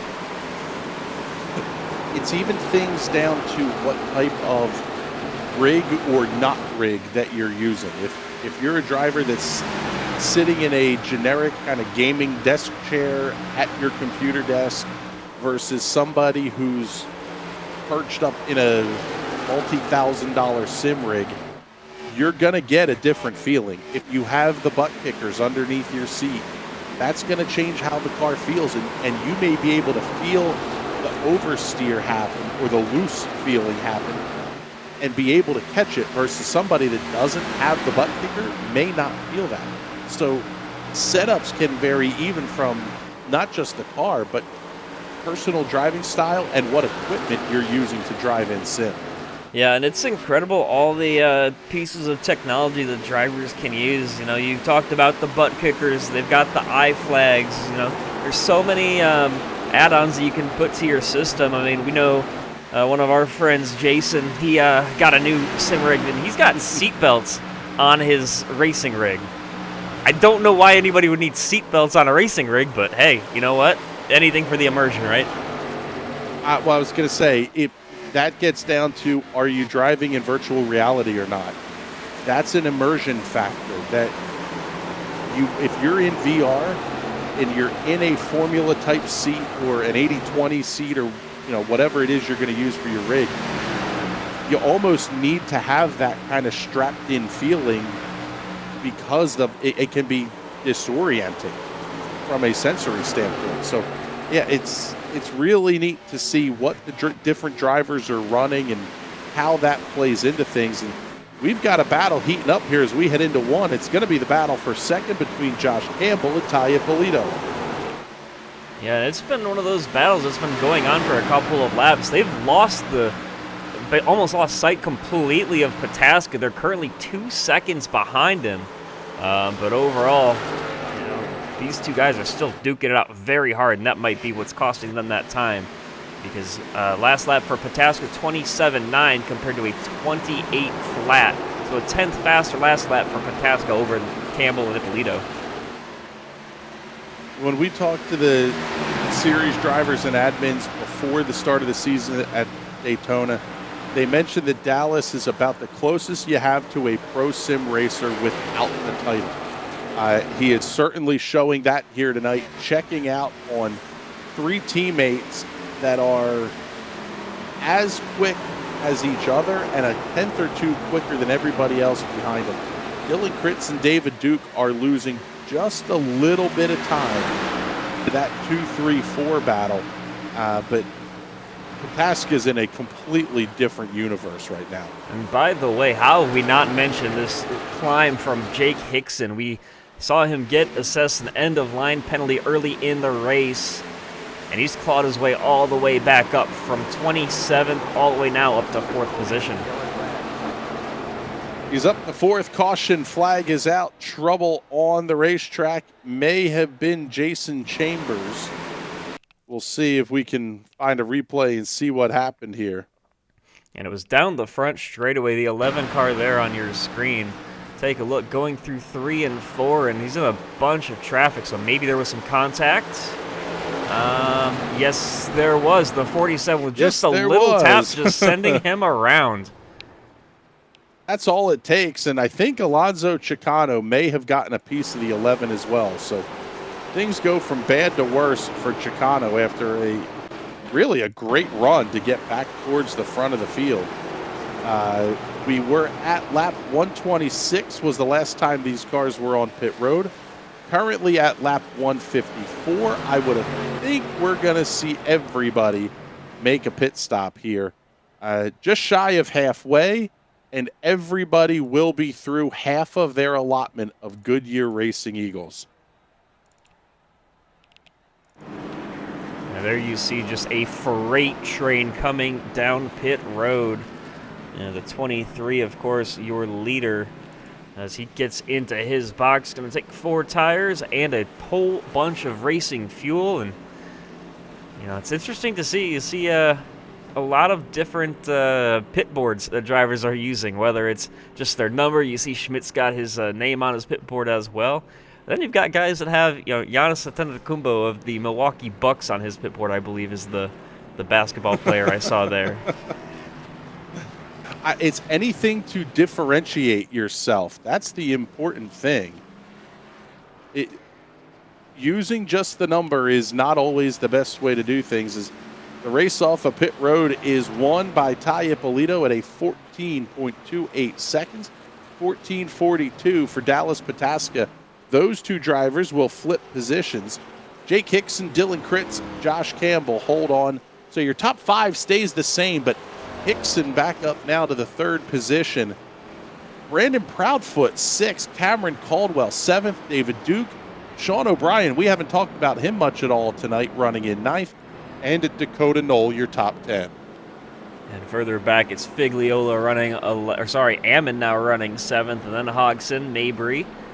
And did something happen to Figliola? I see him dropping like a stone. He has lost 5 positions on that pit cycle. He's now all the way back in 16th spot.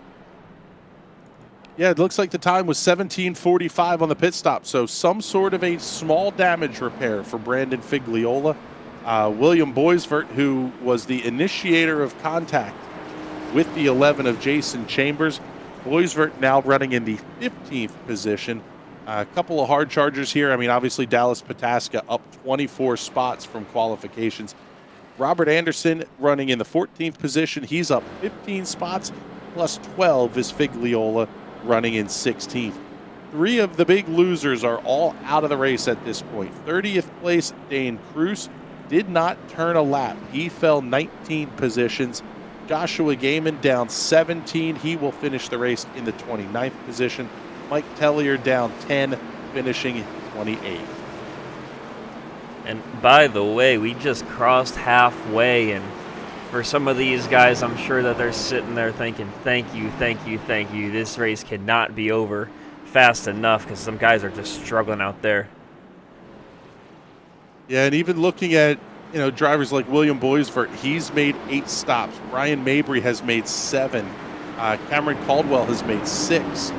Figliola has made 7. Randy Drumhiller, 9. Dylan Schmidt, 8. If you're not careful and you forget to uncheck the tires when you come in for the damage repair, you could be almost already out of tires, and we're only at halfway. I'll just put the old tires back on the car. It's okay.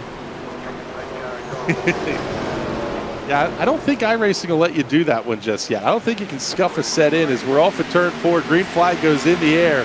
Talia Polito gets the jump, but by not nearly as big of a margin, and Pataska charging hard on the outside. Wow, what a great start from basically the entire top 6. I mean, they're all nose to tail, 2 wide cutting the dog leg, and they're all over each other, trying to get the lead from Ty Ippolito. Jake Hixson up to the 3rd position. Dylan Kritz now runs 4th. Everybody staying fairly bunched up here is looking to the inside of Kritz is going to be Campbell into 1. New leader Dallas Pataska takes it away from the 19 of Ippolito. And, man, your top 3 are fighting real hard. And even that battle for 5th between Campbell and Kritz is heating up as well. Yep, they're going to be 2 by 2 by 2 as they enter turn 3. Everybody single files out. Big move by David Duke to the inside. He's going to try to come to the inside of Proudfoot. He gets the job done off the corner.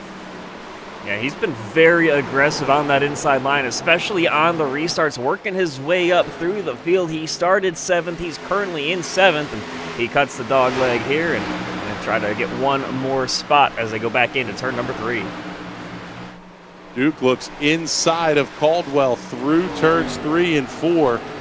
Caldwell in the position now where he can almost save the tires just a little bit on the outside, but David Duke's not going anywhere. He's at the bumper. He's at the door. We'll see if he gets it clear off of 2. Gonna see him cut the dog leg once again. Just that little shortcut, try to keep the speed up, and you don't get as big of a run as you might expect from taking that shorter inside line because you do lose so much momentum having to swing down to the inside like that. But Duke gets the position, and he's now up in 6th place. Yeah, the biggest thing about cutting the dog leg is you just carry so much more speed into turn 3, but you really are heavy on the brakes, and you're not able to really smooth the corner. So you're not able to you almost have to be harder on the pedals, both throttle and brakes, to make that lane work. It's why it's so rough on the tires, but Duke did a nice job there. Now Caldwell's going to have to deal with Proudfoot behind him. What is this brake pedal you're speaking of? I only have a go fast pedal. Yes, there's only one pedal in your world, Chad, and it's the loud one for sure. Down the back stretch, in towards turn 3. Caldwell to the outside. Should get the move done on Proudfoot, but he slides way up the racetrack. That's going to open up the door for Dakota Knoll. And there you see Proudfoot holding on for dear life. Two guys side by side behind him. That's Caldwell and O'Brien. And O'Brien, unfortunate for him. We talked about how he was surprisingly in the top 10, but he is barely hanging on to that right now. Yeah, Sean O'Brien's a guy we haven't talked a ton about tonight. You see that white and green number 65 entry making its way now off of turn number 4. And it's been a very quiet race for him. He qualified 5th. It's not truly indicative of his pace that he's lost 5 spots, though, because Pataska, the race leader, is up 25. Talia Polito in second is up 8. Josh Campbell's up a couple. Dakota Knoll is up 9. It's not that O'Brien has slowed down or is off the pace. It's just that there were so many fast cars starting behind him. And that Black Flag Motorsports machine working its way down into turn number 1. Has his eyes set on Cameron Caldwell in front of him. Sends it up the inside. Is he able to get the nose there as they go through the dogleg? He is there, and is he going to get the move done in turn number 1? Or in turn number 3? Time will tell. Oh, way up into the wall is Caldwell. Bounces it way up off the fence, yeah. Cameron Caldwell is having big-time issues keeping tires on that race car. He's very, very quick on the initial starts and restarts, but the tires go away within just a couple of laps, and he starts to fall back through the field. That's one of the coolest things to me, is that the tires matter at this point now. You have to manage them. You have to baby them a little bit. I mean, you can see him. He's still pushing really, really bad through 3 and 4. Yeah, there's a bunch of damage to the nose on that right side of the race car. We'll see if we can't get a good shot of it as we're going to switch over here to the 12 car. Yeah, you see that splitter. You talked about how it's basically a wing on the front of the cars. And, man, it is not exactly doing that right now, as it's about 3 inches higher than it should be. Yeah, and it looks like Caldwell's going to come down pit road this time, so he will go down at least 1 lap, more than likely 2. This is actually the first green flag pit stop that we're seeing in the race here, and it's going to be Cameron Caldwell here on lap 169. Nice job to not cause the caution flag, because I don't think we're in the window where you would see pit stops yet, but we are 20 laps from the end of stage 2. Yeah, that timing could not work out any better. You're going to lose a couple laps, and you're going to have some work to do, depending on how much damage there is to that race car. Look at how banged up that right front is. I mean, there's no way that car is going to be handling well, but he's going to take 4 good years, and he's going to be back underway here after getting some damage repaired. Yeah, he's up over 19 seconds of damage repair and just about to go a second lap down as race leader Dallas Pataska crosses the line to put 171 on the board. And this is one of the longer green flag runs that we've had. And Pataska's doing Dallas Pataska things. Now up 2 seconds over Talia Polito. Closest battle towards the front of the field is going to be David Duke and Josh Campbell, separated by about 3 car lengths as they head into 3. Yeah, that yellow and black Spartan racing machine of David Duke just hounding the back of Joshua Campbell for the last couple of laps. And my goodness, he's doing everything he can to catch him, and then once he gets there, how is he going to get the move done? Yeah, when you get the guy in front of you mirror driving a little bit, it's a good way to force a mistake. I don't know that you're going to see a ton of mistakes out of Josh Campbell, but Duke is definitely getting there, and he's doing it in a hurry. It's going to be interesting to see if he's able to get the pass made here. What do you think, Chad? How about we shut up for a minute here and we let everybody turn it up? We talk about how much I love that loud pedal, so let's let you guys enjoy that beautiful sound that is these NASCAR Cup cars here as we turn it up in the Galaxy Cup Series.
Yellow flag is out. Trouble on the racetrack. Caution flag on the speedway. Looks like trouble for Nolan Hixson. See if we can see what happened here to the 95. Oh, just a big wiggle off of turn number 2. Gets it locked down to the inside, but he spins it around right in the middle of the dog leg, and that's going to bring out the caution flag here. Working lap number 178. And, Chad, I think this is where you may see the strategy call come into play here.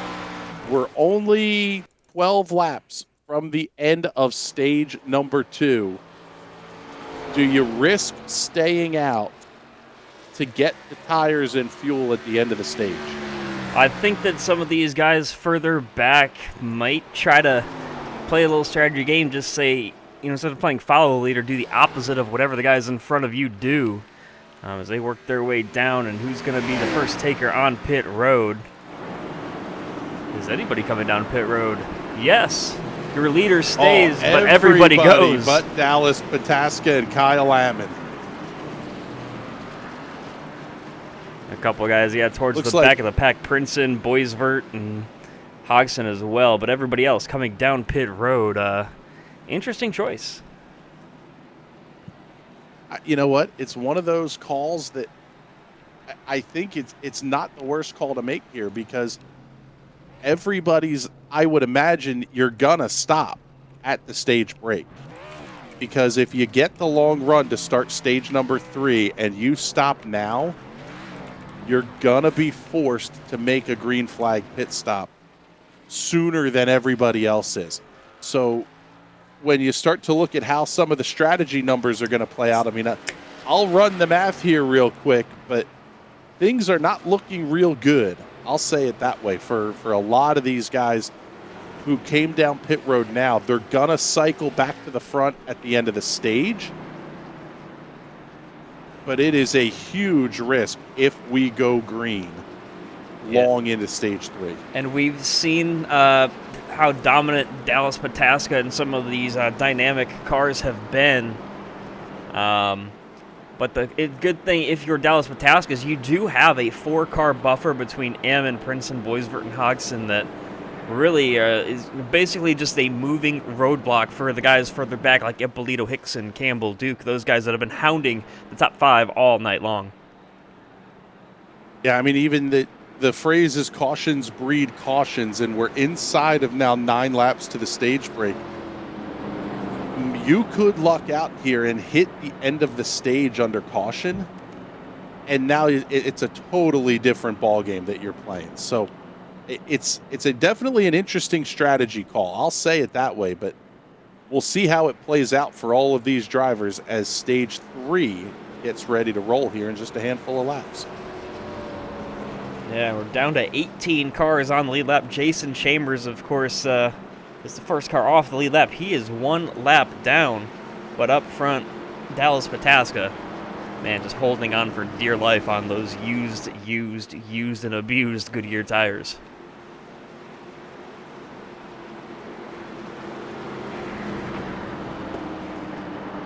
So there is a look at Pataska, and as we get set, 1 to green, the lights on the pace car are off.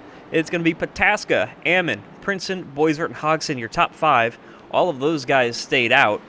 And then further back, wrapping up the top 10 is going to be Polito, Hixson, Campbell, Duke, and Proudfoot. Your top 10, those guys all did come in under this caution. This pace car works its way down the back straightaway. And you can see those RVs. They're one of the best seats in racing. Just back the camper right up to the racetrack, and you've got a great view for 500 kilometers here at Phoenix. As we are approaching the end of stage number 1, about 8 laps left in the stage. It's going to be 8 laps when we go green. And Field's already making their way off of turn number 4. Green flag goes back in the air. We're underway once again here at Phoenix, and the herd is making its way into turn 1. oh, we've got trouble already. We talk about some of those tires. Man, that was that barrier that I was talking about between Pataska and the field behind him. Well, that's gone. Ammon, Princeton, both in trouble, as well as Hogson getting caught up in some contact there off the restart. Yeah, several cars having issues, and I mean, you can see the value of tires here, but the value, it's sort of like cash. Do you want it in your hand now, or do you want it later on? That's going to be the big call to make here, because still running the math on the pit stops here, but it's going to be really interesting to see how this develops. We're only just 5-6 laps away from the end of the stage. Yeah, and Pataska somehow able to turn some decent laps. His last lap, 27.5 as guys cross the stripe. 27 so he was about half a second slower last lap than anybody else on the field. It's interesting to see this start to develop here, because the racing is better at the front than we've seen here. Polito able to hold on to the lead as he makes his way down the front stretch, but a lot of this is just fighting cars that are on old tires. Oh, big wiggle wow, for we talked Pataska. about What those a old save. tires, and wow, yeah, it's going to cost him some stage points, but what a fantastic save, keeping the car pointed in the right direction. 5 laps until the end of stage number 2. Is he going to end up out of the top 10 now? We'll have to see where things shake out next time by the stripe. Looks like Pataska currently running in the 12th position, and he's going to be under attack from Sean O'Brien as well. We've now gotten the answer to the question, is the gamble worth it to stay out on old tires? That is a big, fat no on that one. Pataska, of course, you saw him slide there, but of the 5 guys that were in the top 5 that did not take tires under that caution, the top one is William Boisvert, currently running in 11th position. So that gamble did not pay off for anybody that stayed out. Of course, there was that contact off the get-go from Ammon and Hogson, but otherwise, I mean, that just was not the right decision. Clobbering the wall there was Dallas Pataska coming out of turn number 2. He's just holding on for dear life, thinking the end of the stage cannot come soon enough. You know what? That's one of those where if you damage the car, now you're talking about potentially extended pit repair times. There's a lot that goes into making that strategy call, and when you're the race leader, you're always kind of on the short end of the stick there, because they're going to do what you don't. if Dallas Pataska had come down pit road, there's probably a pretty strong probability that everybody else would have stayed out. As we're coming around to put lap number 190 on the board, and looks like Talia Polito is going to pick up the win here in stage number 2, because he's got a pretty sizable gap over Joshua Campbell in second. Yeah, and even Campbell about 3 car lengths clear of Jake Hixson. David Duke behind as well, about half a second off of Jake Hixson. So top 5 really spreading themselves out, but further back, Noel and Anderson and some of these guys really battling hard. As there's a look at the 4 cars. Rutherford, just too late to get that move done. I think that the 4 car was going to move his way up into 7th spot if the caution came out 1 lap later. Yeah, this was the end of the stage, and Talia Polito claims the stage win. Not surprising to see Talia Polito at the front of the field, that's for sure.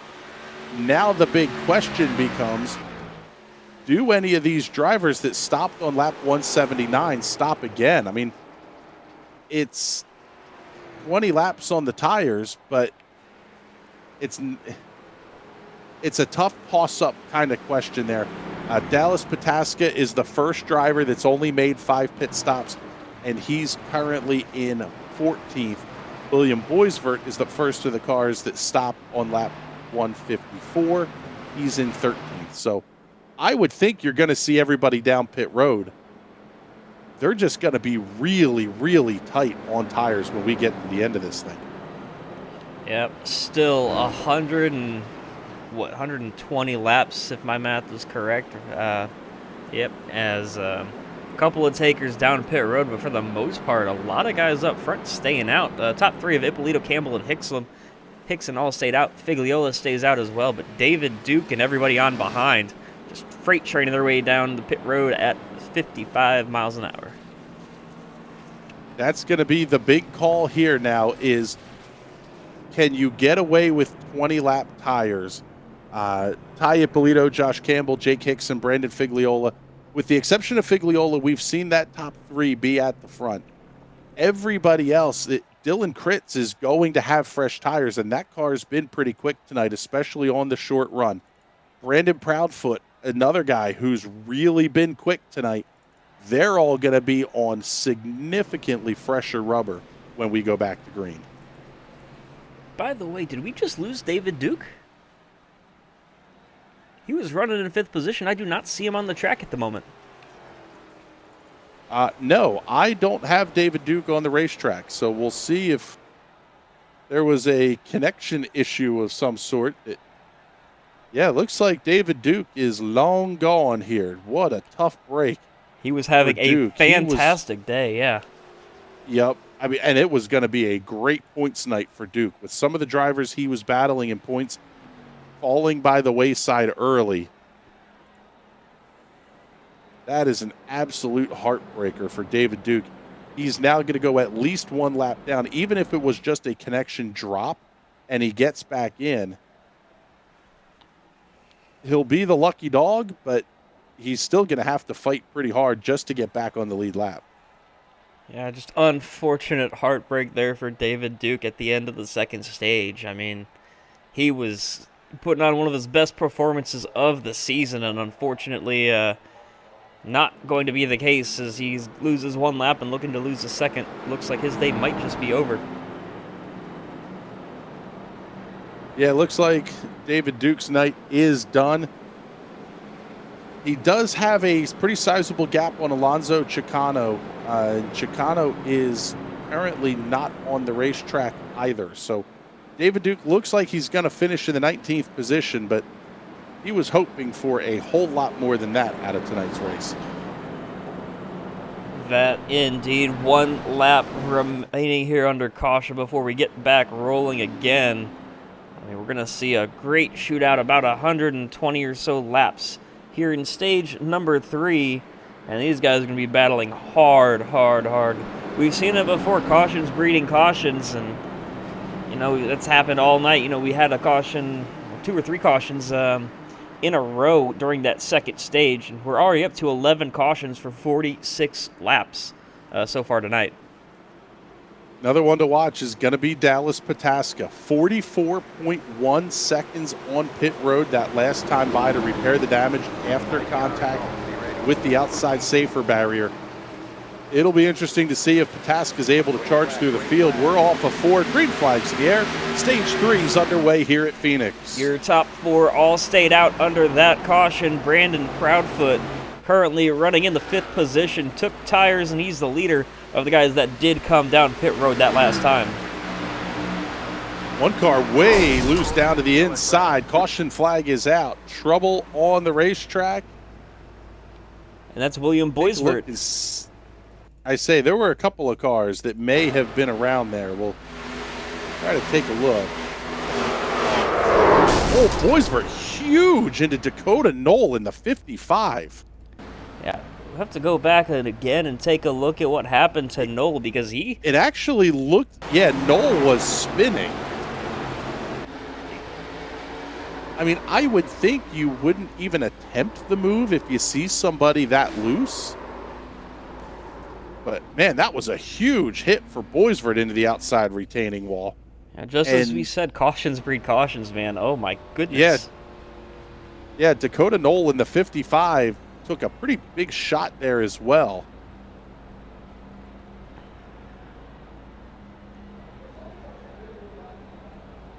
Dallas Pataska going to be back on pit road, so he will have more damage to repair. Knoll is also on pit road.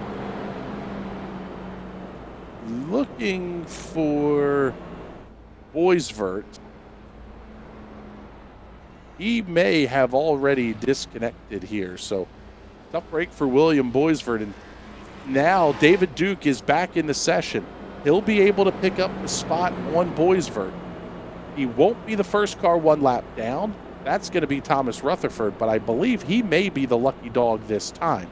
So David Duke's right back here in a position now where he could start trying to get some of his laps back. Yeah, we saw Chicano make up 3 laps from the lucky dog early in the race, so fingers crossed if you're David Duke that you're able to see that caution come out and it goes in your favor as we approach 100 laps to go. I mean, what a show it's been. Unfortunate for David Duke to be in that situation 3 laps down, but that's just the way it goes sometimes. Yep, Duke will get the wave around here at the 1 to go signal. So he'll be able to tag in at the back of the pack, and it will be 3 laps down. He's currently showing on timing and scoring is 3 laps down, but he's sitting right ahead at the leader. So he's basically about 8 feet from going 4 laps down here. He'll take the wave around and tag in at the back of the field. Interesting to me here, Chad, is that our top 4 that stopped on lap 179 have all held serve. So no positions gained or lost. And now our hard chargers belong to Brandon Figliola, who runs 4th. He's up 24 spots. And Robert Anderson runs 6th, up 23. Yeah, it's going to be fun to watch, especially these guys on the older tires, because these tires do not exactly like that heat cycle that goes through them. Oh, you know, when he heats up under green and then cools back down under caution, it does not settle the car very well underneath you. And, you know, if you're one of those guys on these older tires, you're just hoping that what happens to the guys that made that same strategy call doesn't happen to you, as all 4 of the dynamic guys up front on 20-plus lap old tires. Yeah, it's I mean, when I looking at the pit calculator now, assuming a 25 to 55 lap window, if you stopped at lap 179, your window opens back up at lap 204, which is where we are right now. It's going to close, I'm thinking, about a max of 55 or so laps. That's lap 234. It's not inconceivable here that we could see. I mean, we've got only 18 cars left on the racetrack. We're going to get a long green flag run. It's going to be interesting to see who gets caught out. The pace car pulls away. That's Polito on the inside in the 19. And he gets things rolling once again here at Phoenix. And a huge jump for him as the pack of dynamic cars leads the herd. Campbell, Hixson, and Figliola all going to do battle here. Trouble for Brandon Figliola. He got a little bit wide off of turn number 2, going to lose a couple of spots. That's going to put Hixson up to 2nd, Campbell to 3rd, and Brandon Proudfoot up to 4th. Proudfoot's been one of those guys just stalking the top 5 all night long, and he's worked his way inside of it now. He's got fresh tires. He's going to get at least one spot, looking to make up some more ground here as well. So he's going to be on the inside. He's going to actually be clear of Campbell as they go through down the backstretch now. Still battling side by side towards the back half of the top 10. To the inside is going to be the 18 of Robert Anderson. He's going to keep gaining. In fact, he comes around Brandon Figliola. They'll keep doing battle down the front stretch.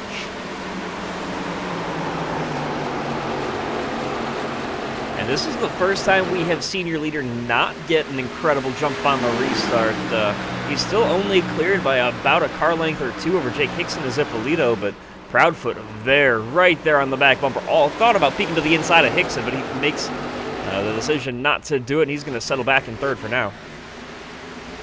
Hixson is stopped on lap 179. Proudfoot stopped on lap 192. That's 20 lap fresher tires.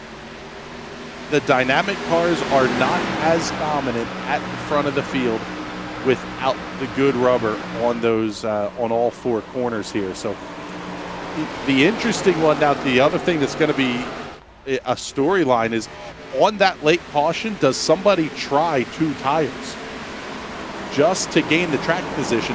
You can see it here with Polito and Hixson. If your car is good, you can stay out front on a little bit older rubber.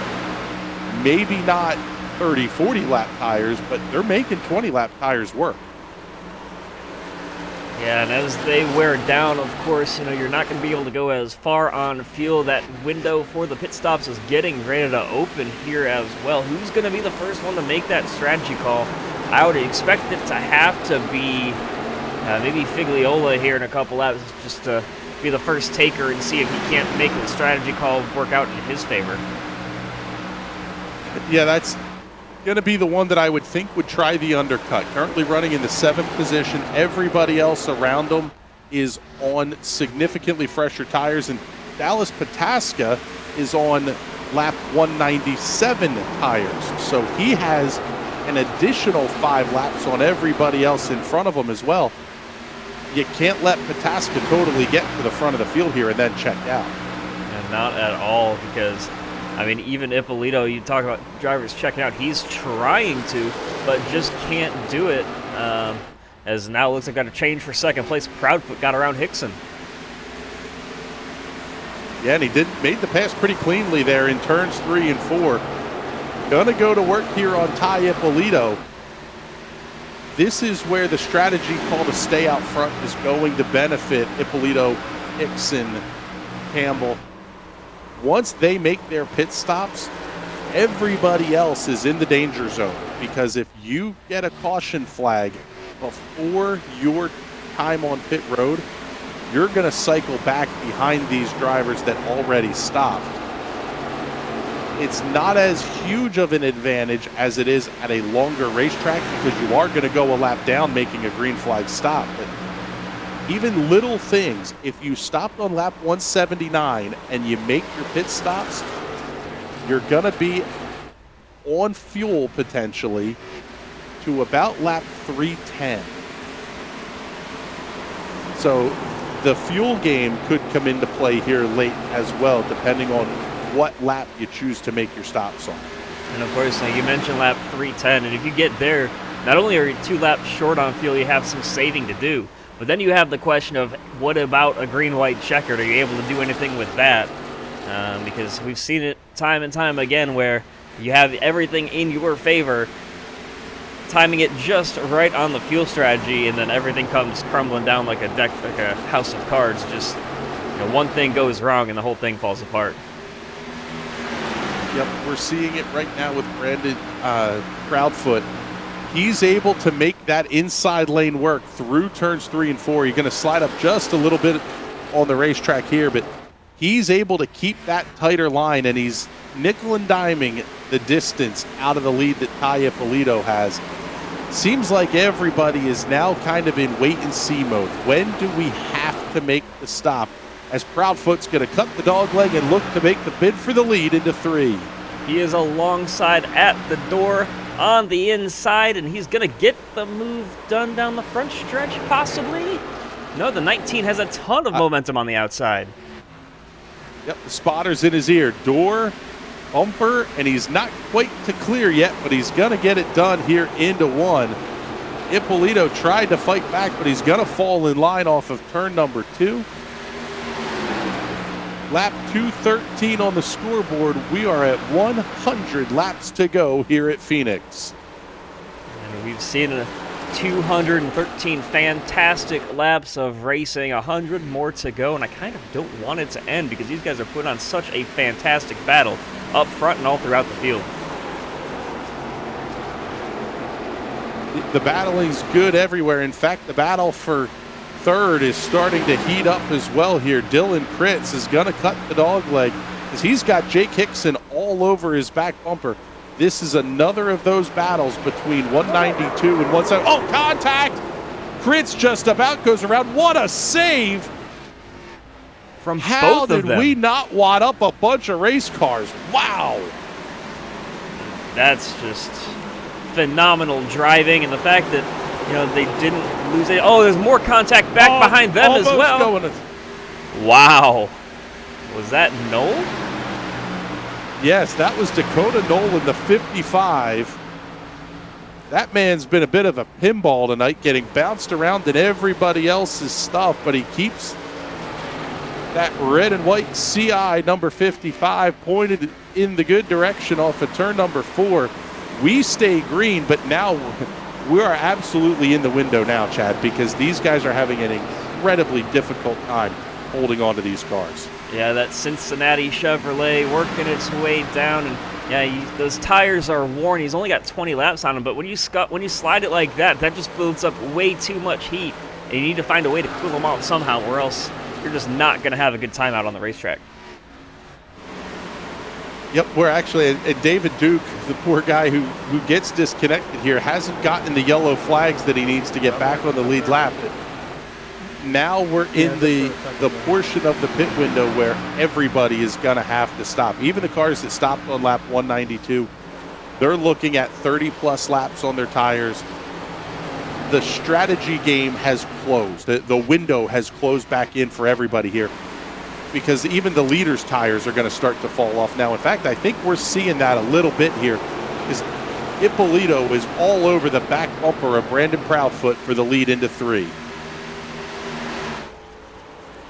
Yeah, not pulling away like we thought he might. He's got 15-lap fresher tires, does Proudfoot, but not able to do anything with them. As Talia, Polito, and that dynamic domination team is right there all night long. Down the backstretch they come. It is still just a phenomenal battle between these two, and even further back. I mean, take a look here at Joshua Campbell holding on for dear life, and right behind him is a driver we haven't talked about much either, is Robert Anderson in that Red Bull machine, and he's just slowly somehow worked his way up here into the top 5. Yep, it's been a great run for him. He's up 25 spots since the drop of the green flag, and he's one of the guys that I've been sort of keeping my eye on in regards to the point standings here. Anderson is currently 7th in points. He gained 1 spot after last week's race, setting himself up for another good run tonight, especially with drivers like Boisvert and Caldwell ahead of him in points having issues.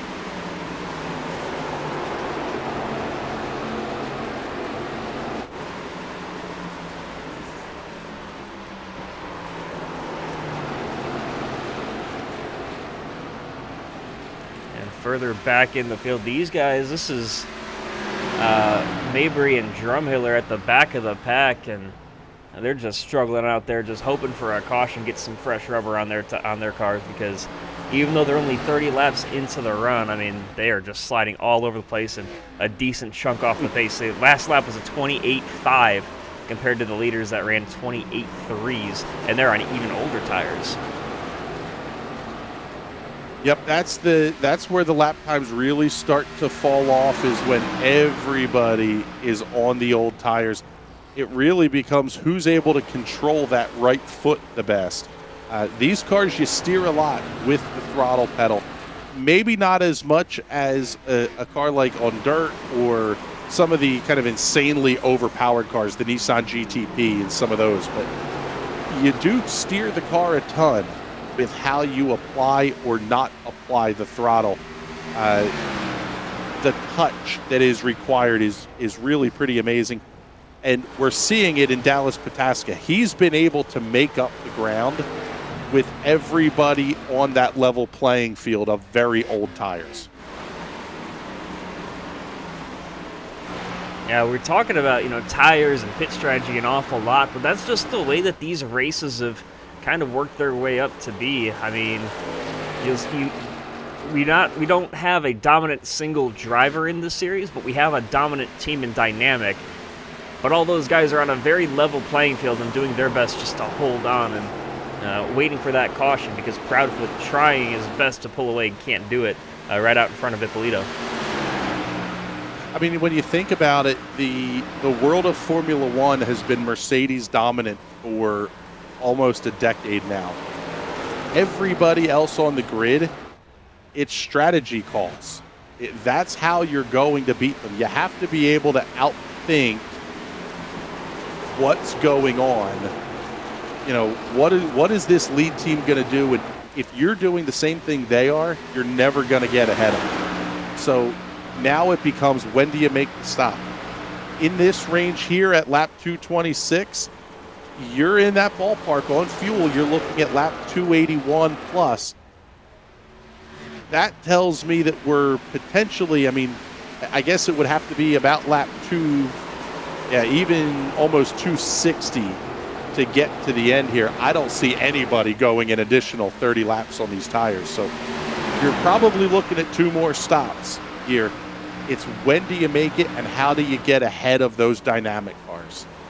Yeah, the fuel run here is 70 laps, but there's no way anybody's going to be going anywhere near that long on these tires. They're about halfway through that for guys like Proudfoot, and Ippolito's at 50 laps right now, so he's, I think, just holding on for dear life, praying for a caution. But if you're Proudfoot, you don't want it to come. You just want to keep leading this race, make everybody else pit, and then you hope for that caution to come out. Yeah, that's one of those. One thing we haven't touched on yet here is how treacherous the pit entry can be, especially on hot tires that don't want to grip up when you get down on that really cold asphalt. That could be a mess trying to get on and off of pit road.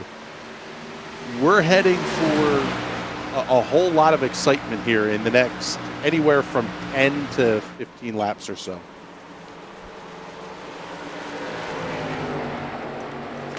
A lot of these guys really, you can see it in the lap times. The fastest laps of the race is a 27 flat for Proudfoot, and 26.8 for guys like Polito and Campbell.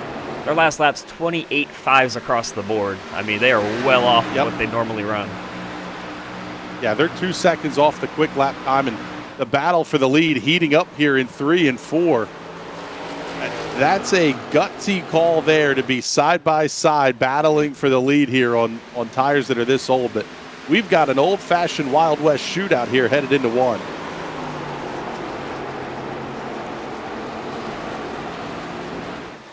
I see what you did there. Since we're out west at Phoenix, here in the desert, and man, we talked about the track temperature. It's even continuing to go down somehow, and I really don't know how that's going on, because it's the middle of the day. The desert sun is just beating down on the track. It should be going up, but no, it's down to 98 degrees. Only thing I can think of is if it's windy. That would be about the only thing that would a really stiff breeze. It's going to come into play one way or the other, because even if the track cools off more, you may get a longer run out of your tires as Polito is able to claim the lead off of Proudfoot. But you're still in that scenario of how do I manage the tires? We talked about it as we were coming back to green here, that with only 18, 19 cars left on the racetrack, you're going to see long green flag runs, and that's what we're getting here in stage number 3. This is going to come down to execution at this point now. Who's able to get on pit road cleanly? Who's able to hit their marks and not overshoot the box or stop too short? Get off cleanly. Even things like not speeding on pit road, making sure you don't miss the pit exit cone, which is all the way down here on the back straightaway. The execution is really where you're going to separate the wheat from the chaff here. And by the way, a note on your points leader, Jake Hixson. He's got a huge points lead with his 2 wins, but he is dropping like a stone all the way down to 11th place right now and just holding on for dear life on 55-lap-old tires.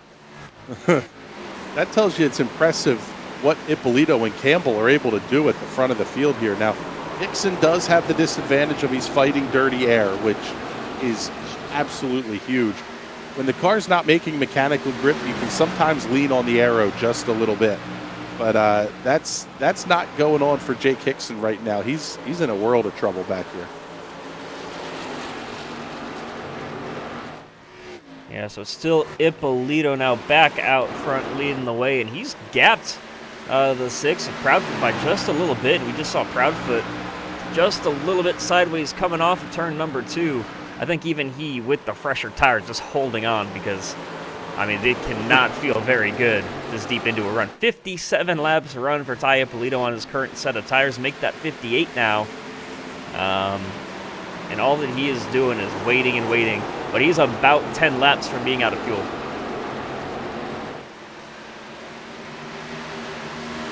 Yeah, it's going to be a mess, that's for sure. And we'll have to see where everything shakes out here. I mean, looking at lap 237 where we are right now, somebody is going to make that call to say, I'm going to undercut this.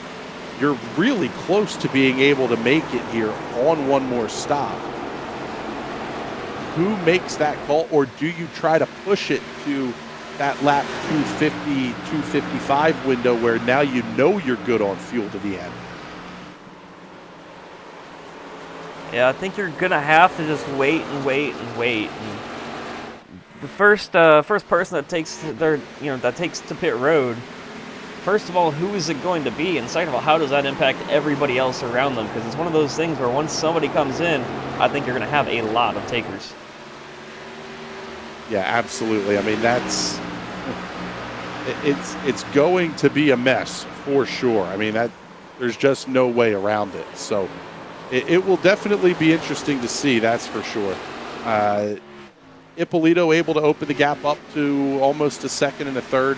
It's 1 3/4 back to Pataska, who's had a fantastic recovery, back up to the 3rd position. And that's maybe where you're going to see that late stop that Pataska made to repair damage is almost going to work to his benefit now.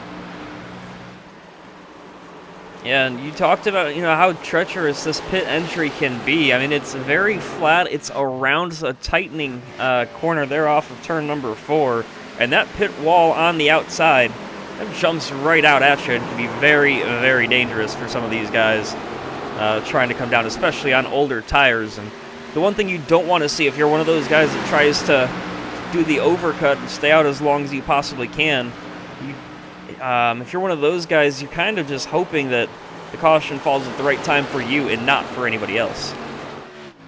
That's exactly it. That is part of the strategy call. It is to take the over and basically try to put everybody else a lap down and hope someone wrecks coming onto pit road right before you need to stop. So you basically trap everybody a lap down. It's not a strategy that Polito is going to be able to play. He's 20 laps to the downside on fuel. Maybe Dallas Pataska will be able to try it, but even these drivers at 192, you're in uncharted territory. I'll say it that way. Yeah, you talk about Pataska. He's 46 laps into his tire run. Next closest guys are Guys like Proudfoot and O'Brien and Anderson, they've all got 51 laps on their tires. This is going to be interesting to see. And in fact, now Brandon Proudfoot is absolutely holding up Dallas Pataska and several other cars for that matter. They make their way into 1 and 2. It's going to be a guessing game of who makes the call.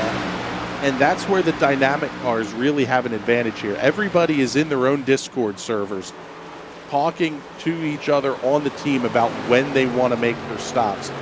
I'm not hearing any radio chatter over the in-sim chat of drivers saying they're coming yet. So they're riding this one out, that's for sure. And you talk about how the 6 of Proudfoot is holding up Pataska and everybody behind him. If you're the guy Joshua Campbell, they're third in that line. You're just waiting for your teammate to punch that hole, open it up for you, and just swing by. And just, once the door is left open, you kind of follow your way through. Yep, it's that undercut versus overcut, and now we're getting to the point where you're all in the same boat. Everybody is out here trying to hold on to these things, and I mean the lap times are now up almost in the 29-second bracket. So even in the last 10 laps or so since we talked about lap times, they've lost another full second in lap time. We could be seeing, if they try to make this work to lap 250 or so, we could potentially see upwards of 30-second laps. Yeah, and for context, we talked about it. 26.8 is the fastest lap that I'm seeing on the timing right now in the entire race. So being that slow on old tires, I mean, wow. Very loose there coming off the corner from Proudfoot. That'll wake you up, that's for sure. I mean, if you're falling asleep in one of these cars, man, something's going on, because it's hard not to be white knuckled all the way around this track, especially in such close quarters with other skilled drivers. Pataska going to look to the outside of Proudfoot. That's a brave move with the half almost spin that we saw Proudfoot make off of 4 last time by. Pataska may have bounced it off the outside safer barrier down the front stretch, already into turn number 1. Dallas Pataska fighting hard onto the outside, trying to claim second from Brandon Proudfoot. Proudfoot able to cut that apron. You see how abrupt that transition is from the track to the apron, and that really upset that car. Not able to hold the bottom like he has the last couple of laps for Proudfoot, and that's going to give the advantage with all the momentum to Pataska on the outside.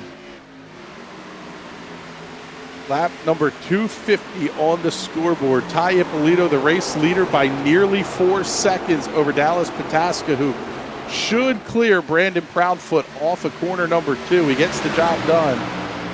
It's going to open up the door for Joshua Campbell to look inside of Proudfoot into 3, almost to the back bumper as they make their way off of 4. Yeah, Proudfoot, we saw it last lap going through turns 1 and 2. He is just struggling anytime he has to turn that wheel right now. I think that he might be one of the first takers at this point, because he has just been holding on for dear life throughout the race. I would expect him, or maybe even Hixson further back, to, it actually looks like Kritz is the first one down pit road. Yep, Dylan Kritz is going to be the first one on pit road, stopping at lap number 251. That's going to put him to lap 306, at least in the ballpark of here. And actually, even more than that, because we're looking at about lap 55 is, again, where our calculations are. 55 laps on the fuel run. You're a handful of laps short there at 55. I'm not sure what the stint length was for Kritz, but that tells me if you can't go another handful of laps, you're absolutely going to have to stop again. Yeah, and the floodgates are starting to open up on pit road, because now Knoll and Ammon are both down pit road as well, as continue to just work away, tickle away. Lap number 253 right now is Ty Ippolito. He's got a 4.5 second lead.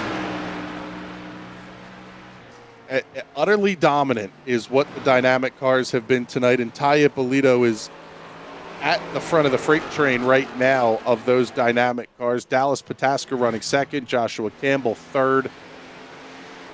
They've gotten it right. I'll say it that way. What'll be the number to watch now is what are the lap times that Dylan Kritz is able to set, because the race leaders, if they're giving up 2 seconds a lap, they're going to have to come soon, irregardless of trying to stretch their fuel to the end.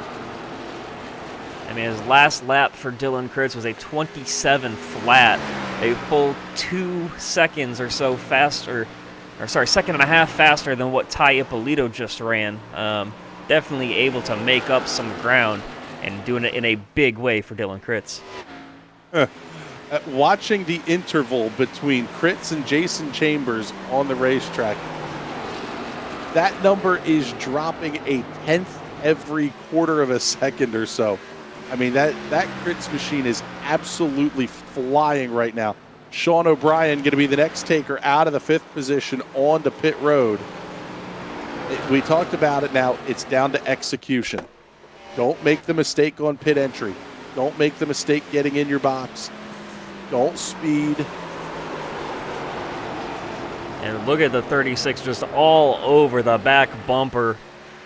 Is that the 95 of Hixson? Here's the first of the front runners that's going to come down pit road. Brandon Proudfoot out of 4th position. Robert Anderson going to come with him here. Lap 2:57. That gets them to 3:12 based on a 55-lap stint. These drivers do not want to run 55 laps on a set of tires again, but they can now make it to the end on fuel. The undercut is absolutely in play. I would expect to see everybody. Yep, Talia Polito making his way down pit road now as well. Yeah, if you're a guy like Dallas Pataska, you're just hoping that a caution comes out and you're able to trap everybody else 1 lap down. But will it happen? We'll have to wait and see, because for the most part, all of the guys that have come down pit road have done it nice and cleanly. Yep, Brandon Figliola hasn't stopped yet. He's the last of the cars that stopped on lap 179 that hasn't come. Actually, Jake Hixson hasn't stopped either, but Figliola's on pit road now. We'll see who else is going to be making their way in here. This is the game. The final stops, or what should anyway be the final stops of the race. The 7 hits his marks cleanly. He's going to take 4 Goodyear Racing Eagles, 2 cans of Sunoco fuel. Dallas Pataska on pit road now, so he's not going to try the overcut. Big move here for Dallas Pataska getting on pit road. In fact, 3 dynamic cars on pit road all at the same time. 1 on the way out, 2 on the way in. And the guy that's going to inherit the lead seems like it's going to be the 5 here of Princeton. He is not yet stopped. Him and Jason Chambers, the 2 of them, are the only 2 guys left out on track other than David Duke that have not stopped. And Duke, he is just praying for a caution so he can get his lucky dog and get some new tires on that car. Yep, Princeton is now in.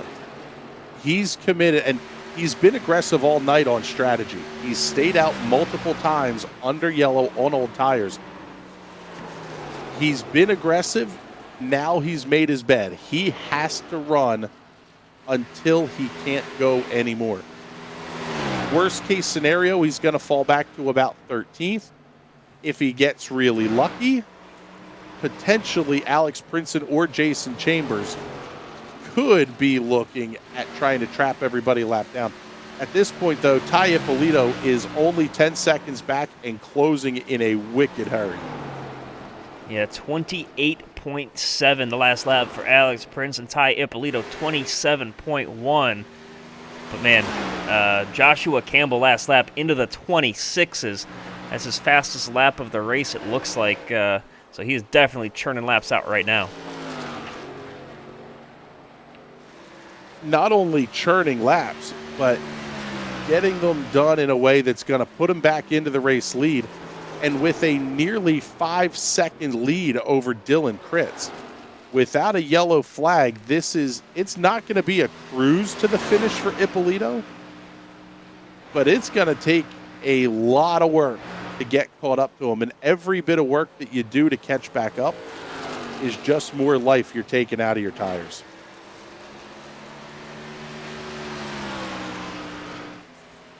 It's very interesting to see. You know, we've had 12 cautions so far on the day.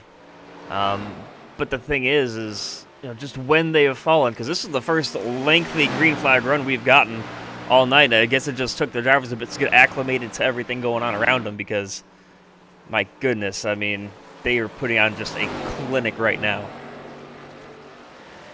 It's been, I think we've gone green the entirety of stage number 3 here, because that was where we kind of got into the conversation about the drivers who stopped at lap 192. That was the break at the end of stage 2. By far the longest run we've had tonight. Now we're in, you know, are you in tire save mode? Are you in fuel save mode? If you're Talia Polito, you know what kind of a lead you have. It's going to be about 6 seconds by the time he gets around Alex Brinson, and he's going to do that in the next lap or 2. Yeah, Brinson has to stop soon. We were told about 70 laps was a fuel run, and he's currently working lap 74.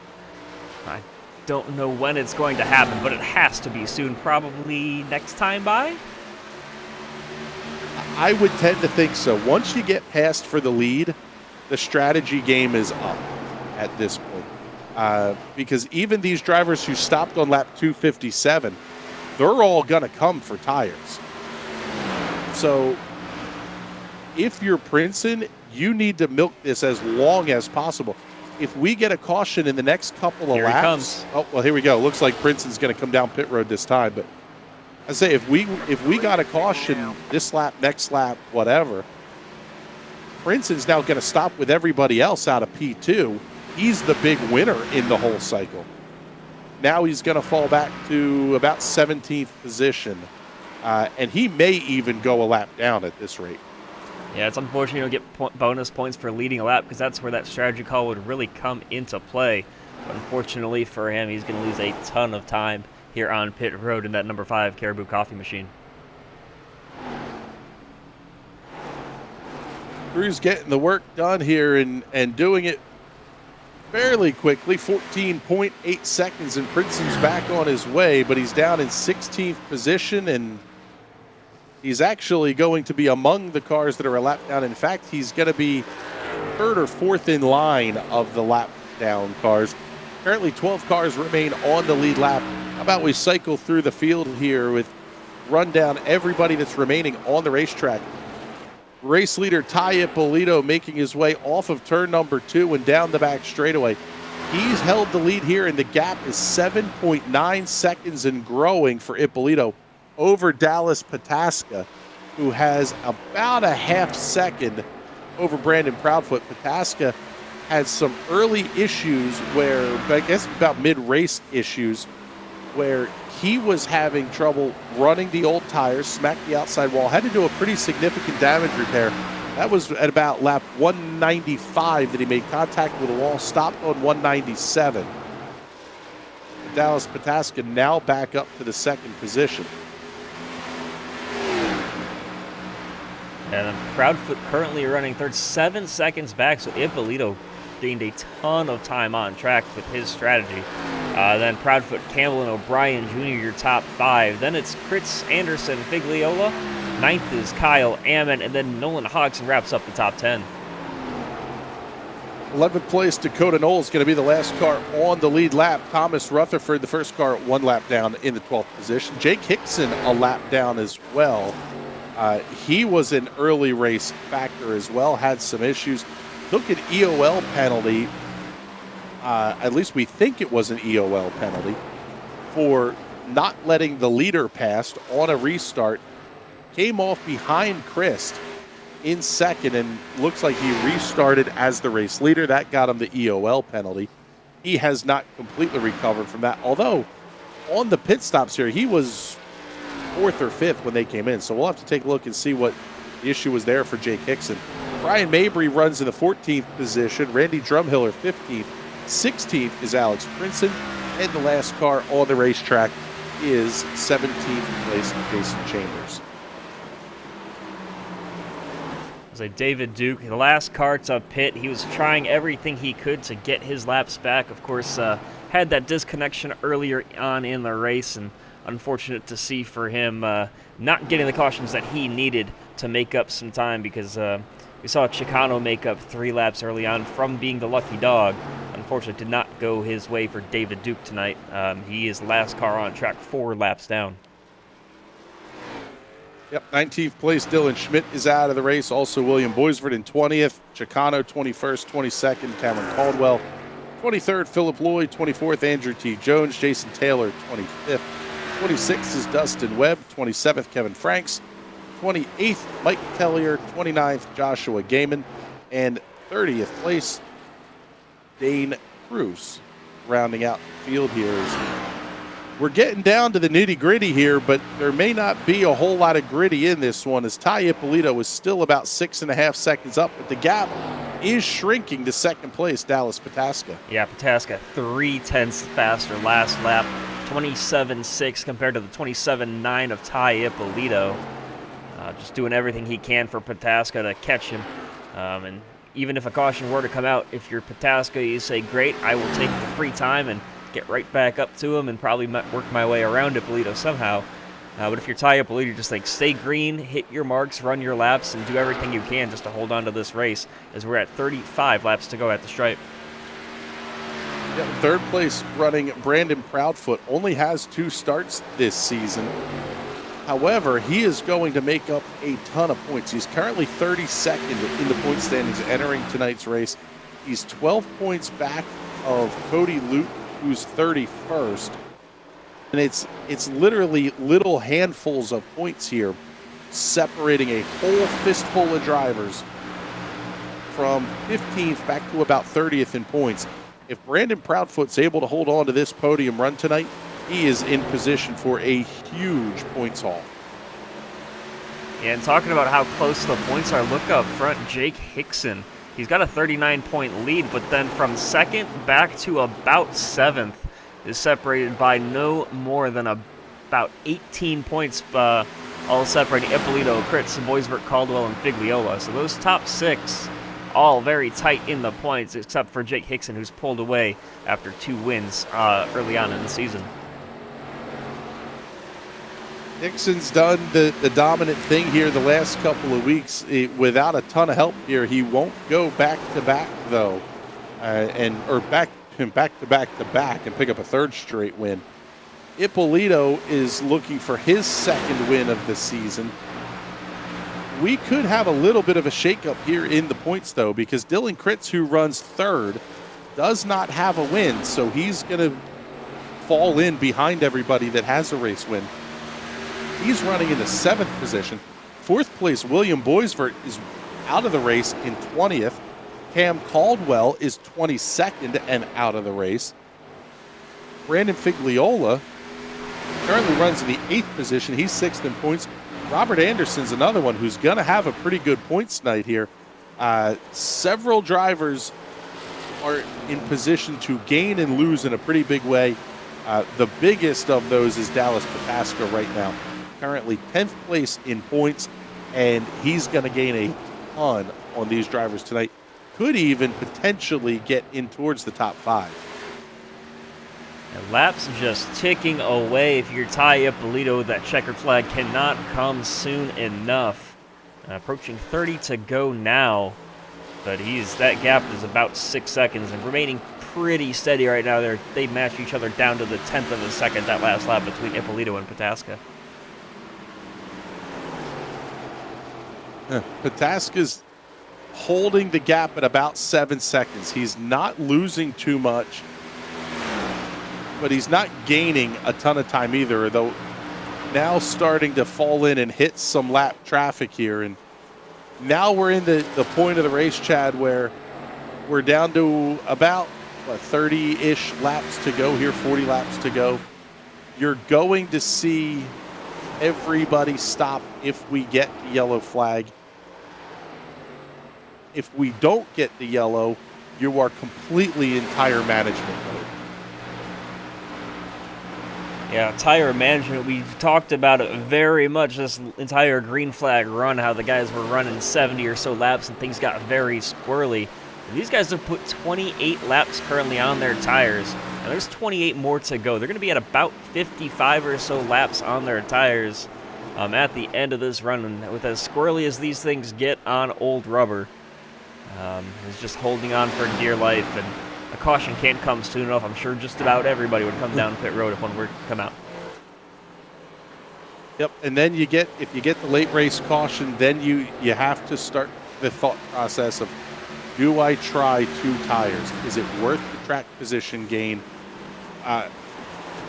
Drivers like Kyle Ammon, who's currently in 9th place and the last car on the lead lap, although he's only about 6 seconds from going a lap down. That's the biggest thing here now, is it almost takes the 2-tire question out of the equation without a caution flag and some wave arounds and all that kind of stuff.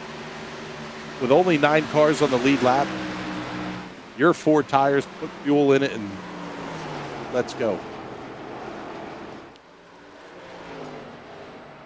Man, just Ty Polito turning lap after lap after lap out here and doing a great job of it. He's hitting his marks, keeping the car nice and clean. He doesn't have anybody to worry about back behind him. And he's increased the gap to about 7 seconds now back to Dallas Pataska. The gaps are starting to shrink here, and the closest one on the racetrack looks to be Joshua Campbell. He's going to be battling with Brandon Proudfoot for that 3rd position. They make their way down the backstretch and into turns 3 and 4. The gap not closing up all that much, a half a tenth or so each lap. But it's been interesting to see how well Brandon Proudfoot has been able to manage the tires. He doesn't look like he's running one of the big teams, so maybe not a ton of help and support like the dynamic cars have.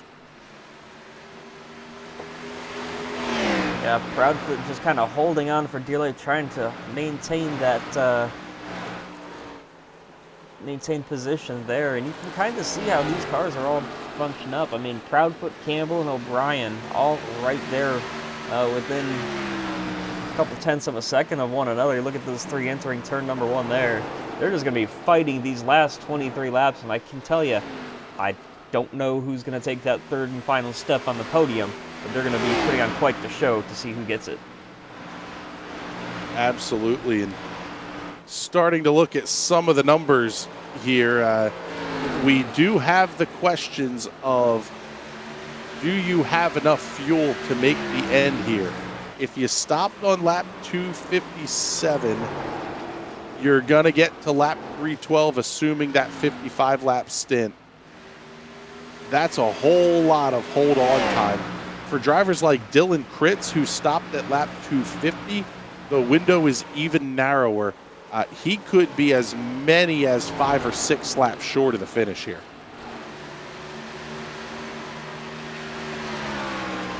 Down to 20 laps to go now, and just holding on for dear life as Polito. Still about a 6 or 7 second gap. Coming down, actually, at this point, it was 7. It's now 6.5. As you can look at your relative there. So it's jumping all over the place, but man, Pataska trying his best just to charge up and make up some ground. It's almost like when you're catching lap traffic, it seems like that's where the gap is. Oh, caution is out. Trouble on the racetrack, and Thomas Rutherford has an issue here on the front straightaway.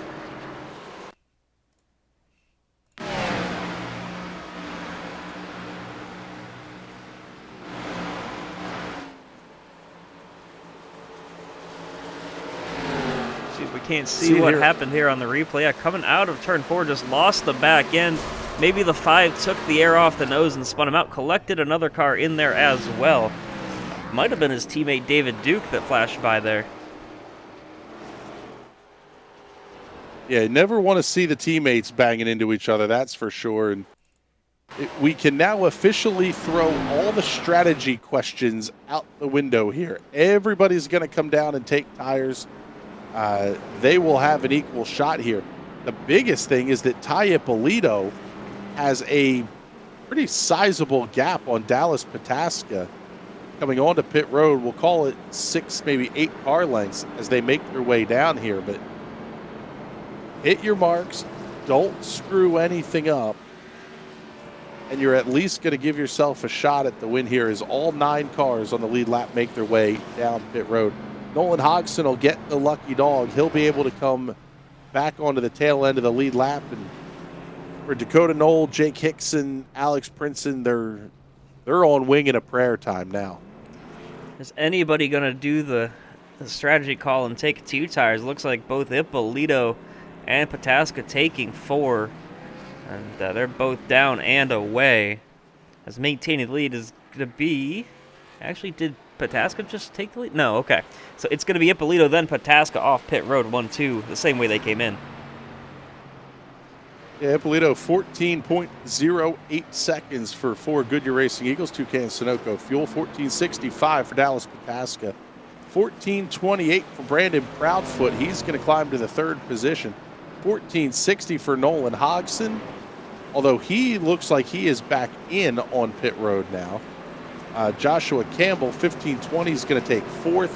14.97 for Dylan Kritz. He's still inside the top 5. The front-running cars that we saw early in the race are back to being the front-running cars. And what did Dylan Kritz tell us at the end of stage number 1? He has a short-run car. Keep your eye on that 36 here over the next handful of laps. Yeah, he's got some work to do with a bunch of very talented drivers still in front of him. It looks like a lot of guys further back in the pack, Knoll, Hixson, Princeton, Mabry, and Chambers all stayed out to get their lap back. And are they're, I guess, just holding on for dear life at this point because they're on 40-plus lap-old tires. Yeah, I would imagine they're all going to come down pit road here. The lap down cars have to stop a lap later after the leaders do. Although I guess if you're going to try to take the wave around and hope for a yellow, not the worst idea here, because if we go green to the end, you're not in any real danger. And you're hoping that somebody else that stayed out with you is the one that caused it. Yeah, they all stayed out. They're taking their wave around now as we go by the line 1 to green with about 15 laps to go when we take the green flag in just a matter of moments. Yep, and we've gone from 9 cars on the lead lap to 15 on the lead lap. So at this point, if we get another caution, everybody has a shot here. That just about everybody anyway that's still on the racetrack has a realistic shot at this thing. The problem is you got to get past that armada of dynamic auto sport cars at the front of the field here. And Brandon Proudfoot's going to be the first one with a crack at it as they come off of turn 4 to go green. We've seen some aggressive driving on the restarts as they come off of 4. The pace car is in, and the 19 with a huge jump trying to fight his way from the inside is the 6 of Proudfoot. He's holding there. He's going to drop back into 3rd, if not 4th spot. They're fighting hard with Campbell on the outside. Down the back straightaway, Pataska looks to the inside. He's going to try to get the line into 3. He's going to be there. Will he get the pass completed, or does he push up the racetrack? Off of turn 4, new race leader, Dallas Pataska. And 15, now 14 to go. The 23 clear windshield and hoping that he can keep things pointing in the right direction. Looks like there's one car well behind there. That is slow Rutherford, but he's back up to speed. He's big wiggle for the 9 of Campbell. Wow. And there's a caution. Caution is 55 out. Yep. and the 5 off turn number 2. Let's jump back here and see if we can't figure out what happened. Yeah, just a little bit. Alex Princeton going full send into turn 1. Just enough contact with a 55 of Dakota Knoll. Got him loose. David Duke bounced it off the outside wall. Princeton makes contact with the outside safer barrier. And Hixson got hit from behind as well. You can see he's missing his entire back bumper. So It's going to be interesting for him these last couple of laps, see how it is with 13 to go. Yeah, there's no way, unless he gets the meatball, there's no way that Jake Hixson is coming in here. Thinking back to the front of the field here now, we have Dallas Pataska and Talia Polito at the front.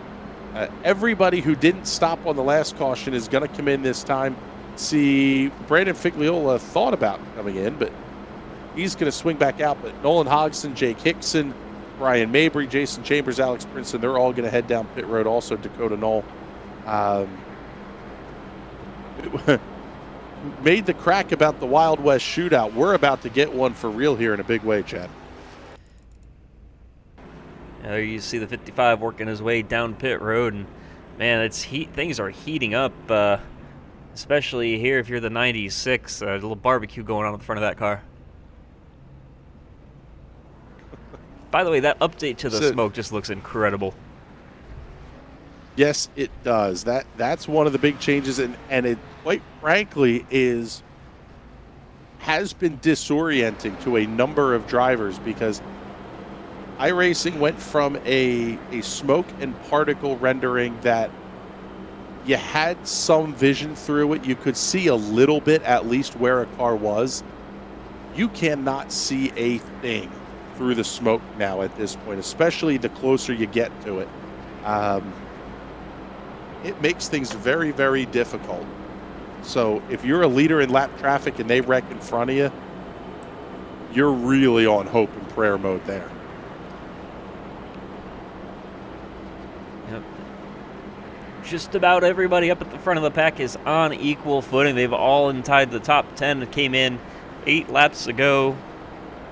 But we're going to probably be seeing 2 to go, so 1 to go next time by. It's going to be a 9-lap shootout for the finish as we work our 14th caution of the day. Can't believe we've had 14 cautions, because we've been running, this is our first caution flag in stage 3, I believe, maybe our second one, but long green flag runs. It seems like these Galaxy Cup races are caution heavy at the front or caution heavy at the back. And in this case, we had a lot of caution at the start of this one in stages 1 and 2. Stage 3 has been incredibly clean to this point. It's going to be interesting, because looking ahead here as we're down to 1 to go, next week we visit the Atlanta Motor Speedway. You'll see all the action right here on JCTV. Almost a cross between what we saw at Vegas and a little bit of what we're seeing here at Phoenix, in that Atlanta has that really old pavement that's going to chew up and spit out tires, but it's wide and racy like we saw at Vegas. So a whole lot of action coming up 1 week from tonight, but we got 10 or so to go here in Phoenix to deal with first. By the way, one thing, as the lights of pace car are off, we're getting set for Bristol Dirt in a couple weeks. That made its way to iRacing. They got the new the format for that. It's going to be run the same as it is in real life, with the 4 heat races and the random draw, and it's going to be quite the show as the pace car pulls in. That's just a couple of weeks away. Green flag in the air. Dallas Pataska, the race leader, absolutely took off like a rocket ship. He's long gone into turn 1, but here comes Dylan Kritz to the outside of it. Polito off 2. 3 wide down the back, and somebody loose back behind them, but it's going to stay green here with 9, working our way down to 8 laps to go. And these 3 of Ippolito, Kritz, and Proudfoot battling hard for that second step of the podium. Oh, big wiggle out of Sean O'Brien. When I saved down the front straightaway, Proudfoot going to look to the inside of Kritz in 1 and 2. They both know if you want a shot at Dallas Pataska, you better get going. The gap already up to 3/4 of a second. Proudfoot to the inside of 3, should complete the pass this time. He's at the door, now to the quarter panel of the 6. Or sorry, the 36 going to have a huge run with all the momentum off the corner, but still on the inside is Proudfoot, and he's just holding on for dear life there. Big push out of the 36 of Dylan Kritz. That lets Talia Polito get to the inside. Oh, man, that was a big shot of smoke out of the 36. A little bit of trouble for that car. Going to let Brandon Figliola come around him to the outside. The battle rages for second.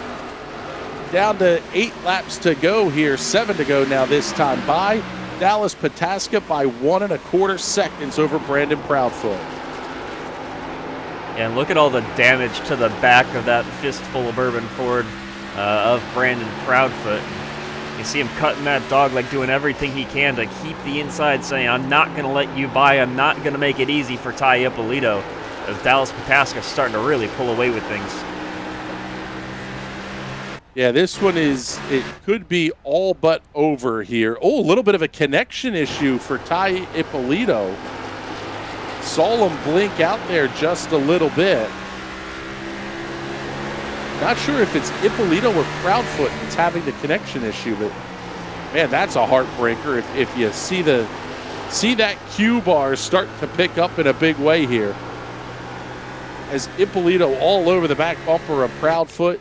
Lap number 308 on the scoreboard. Yeah, and just look at this freight train of cars and disappearing once again is Ippolito. He is at this point just praying that he stays connected for these last 4 laps. About the ultimate in frustration. Run a full-length Cup Series race to drop the internet connection with just a handful of laps to go here, but looking at the front of the field, it is all Dallas Pataska. The lead now over 2 seconds. The battle for second's good, so we'll keep it on your screen. But Dallas Pataska making this one look easy here late. Already a 2-second gap because these guys are battling hard. Almost some contact between the 19 and the 6, and they're fighting hard, getting to the outside. Peeking his nose out there at least was Ippolito as we come to 2 to go.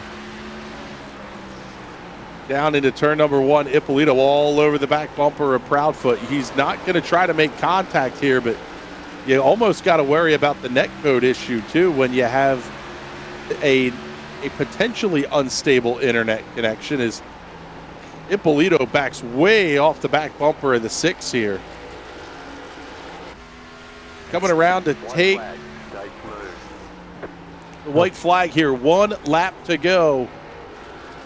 This is the Dallas Pataska show tonight here at Phoenix. Off of turn 2, down the back straightaway for the final time. Dallas Pataska, that Chevrolet Camaro looks good off of 4.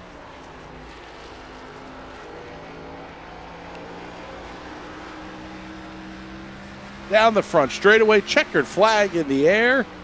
Dallas Pataska picks up the win here at Phoenix International Raceway for the Galaxy Cup Series. And Ippolito actually ended up getting by Proudfoot. So Ippolito takes second spot at the death. Yeah, that one very late off of turn number 4.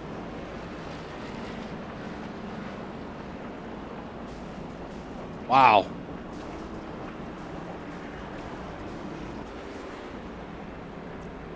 But here's your race winner heading down the front straightaway. Dallas Pataska getting his 2nd win of the season, which is going to vault him right up to the top of the charts with Jake Hixson as 2 race winners. Ty Ippolito now going to be 3rd in points, and that man's got some experience making donuts. There you see the new smoke physics as well. I mean, he earned them tonight. What a great show here from the Dynamic guys. Yep, that looks absolutely fantastic for sure. And Brandon Proudfoot, your 3rd place finisher tonight, he's going to make the biggest jump in points for the week for sure. So let's see if we can't get some of our top finishers down here into the broadcast booth.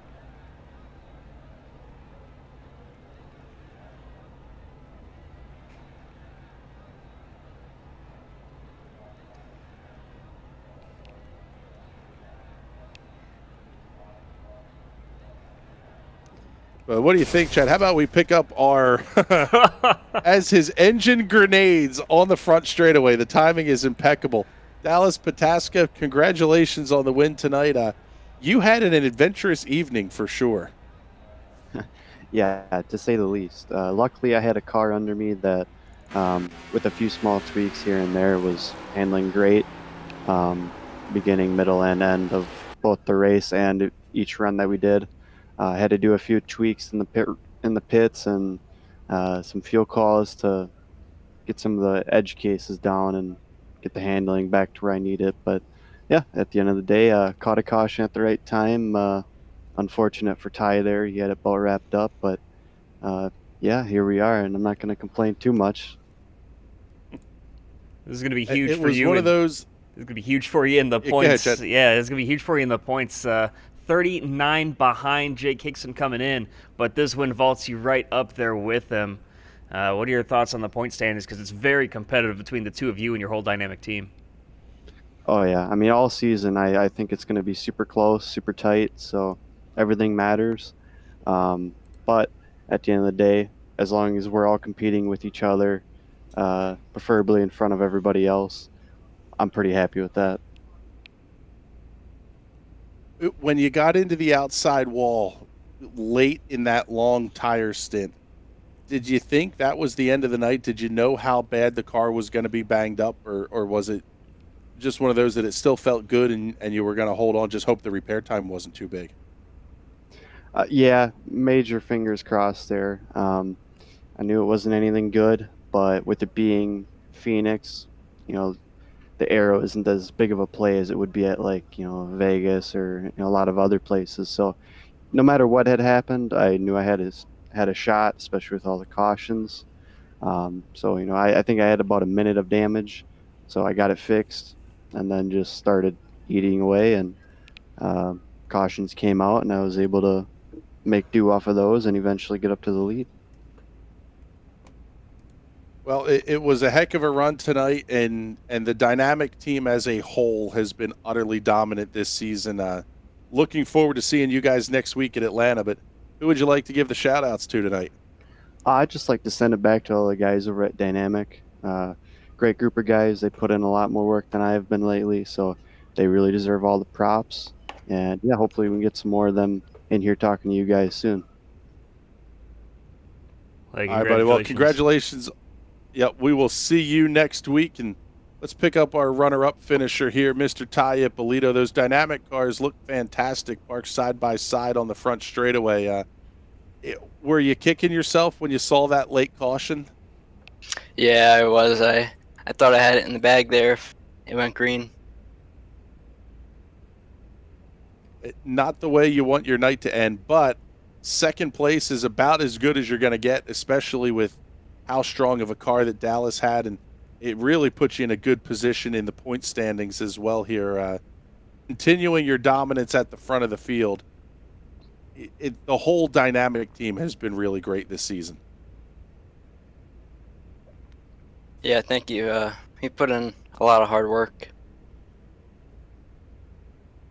Yeah, So we're heading off to Atlanta next weekend, but you guys are obviously going to be already prepping for that one. So who would you like to thank? We'll let you guys get back to work. I'd like to thank the team for the setup. I'd like to thank my parents for letting me do this. And I'd like to thank you guys for the awesome broadcast. Well, hey, thanks for jumping in here, and congratulations on the second place finish. We'll see you next week at Atlanta. Yep, thank you. That's Ty Ippolito, the second place finisher for Dynamic Autosports. And we've got one final interview here. Brandon Proudfoot, congratulations on your podium finish. What a battle you had there at the end. Yeah, I'm a new guy here in this series. I don't know the name of those cars that are in the black, white, and red, but they had a great set of cars, and I could keep up with them for maybe about the first 40, but after that, I didn't have anything. What a finish. They had quite the intense battle there at the end. Kind of talk us through when you got that one final restart with about 10 laps to go. What was your mindset? What was your mentality there? Because you knew that it was going to be just a little short shootout with the short run car. Well, those guys, I knew that they were better on the long run than me, and I actually was able to get the lead there around that middle of the second stage. I think I did anyway. And I know they had some great long-lasting cars, but I felt a little quicker than at least the three of them. I don't think I had anything for Dallas, but I know at least for the first 20 or so, I could hang with those guys. And on those last restarts, I just gave her all I had. It's a big move in the points that you got to make tonight. Obviously, with only a couple of starts under the belt prior to tonight, you were 32nd in points. You're going to make a big leap up the standings. Are you in a mindset now of looking for wins to lock yourself into the playoffs, or is this about amassing as many points as you possibly can to start thinking postseason? Ironically, it's quite the contrary. I'm an ex-dirt oval pro. I race in the World of Outlaw late model series in the Pro Series 2018-2019 series, and I came over here just to see what I can do. I'm on a team Jim Beaver Esports. We're actually running. This was week 2 of the bottle car that we're running as a promotion for the following weeks, and my goal is just to put as much representation as I can out there, whether I'm first or given a heck of a battle back in 30th. That's all about the good show for me. That's absolutely fantastic. That Chad and I are all about the show, that's for sure. So, hey, congratulations on the run here, and we're looking forward to seeing more of you, that's for sure. Who would you like to thank, by the way? Primary Fitzwilburn, winners get whiskey. Congratulations, Dallas. You and your team are insanely fast. General Tire, Polaris RZR, Vision Wheel, Rigid Industries, Dirtfish, JSP XTV Axles, Gibson Performance Exhaust, Acronis, St. Racing Fabrication, 07 Designs, Chris Leone Motorsport Drop, you guys over at JCTV for doing the broadcast here, and Galaxy and all the guys that make all this stuff possible. And again, I can't get their names, but that black, red, and white team, thanks for giving me the best race I've had to date so far on the asphalt side. This is starting to look appealing to me. Yeah, that dynamic auto sports team has been very fast all season long, and you go out there and give them your best shot week in and week out, because they need someone to put them in their place after the first couple of weeks of the season. Yeah, I seen your guys' broadcast on Daytona, and that's what made me come over and seeing all the guys race there and seeing what a great community this is. And I'm just proud to be able to at least get once up here, and can't promise I'll be back up here anytime soon, but I'll try to put a hell of a show on for you guys. Thank you much. Well, hey, best of luck the rest of the way. Congratulations on your podium. Yep, congratulations, Dallas, on the win. Thanks, guys. Yeah, that's Brandon Proudfoot, your third place finisher tonight, and man, what a list of sponsors that was. But you know what? You can tell the guys that have practiced that victory lane interview a whole lot, and Brandon Proudfoot is definitely on that list. So, this was a fun night tonight. We went from a whole lot of caution, a whole lot of kind of start and stop, fits and starts, to an insanely long green flag run. And we're going to have more of that coming up next week in Atlanta, quite frankly, because it is not the easiest place to drive. These cars are significantly more aero sensitive than what they were here at Phoenix tonight. That one's going to be a heck of a show, and we get to do it all again next Saturday night right here on JCTV. Yeah, what a fantastic show and another dominant performance from Dynamic Autosports. It's going to be a fun one and a fun rest of the season here, Chris. Man, I don't even know what to say at this point. It's just been such great racing all season long from these guys. Yeah, it's been a ton of fun. We're going to go to Atlanta next weekend. Then, like you mentioned, the Bristol Dirt Race, that's going to be, well, we'll call it interesting. Martinsville the week after that, 500 laps at Martinsville. If you like the beating and banging, that's the one to tune into for sure. Then we followed up with Richmond and Talladega. So we're going to do 3 short tracks, one of them on the dirt, and then we go to the biggest, baddest, fastest racetrack on the planet. We have got a heck of a month of April coming up here over the next several weeks. Yeah, it's definitely been a fun one.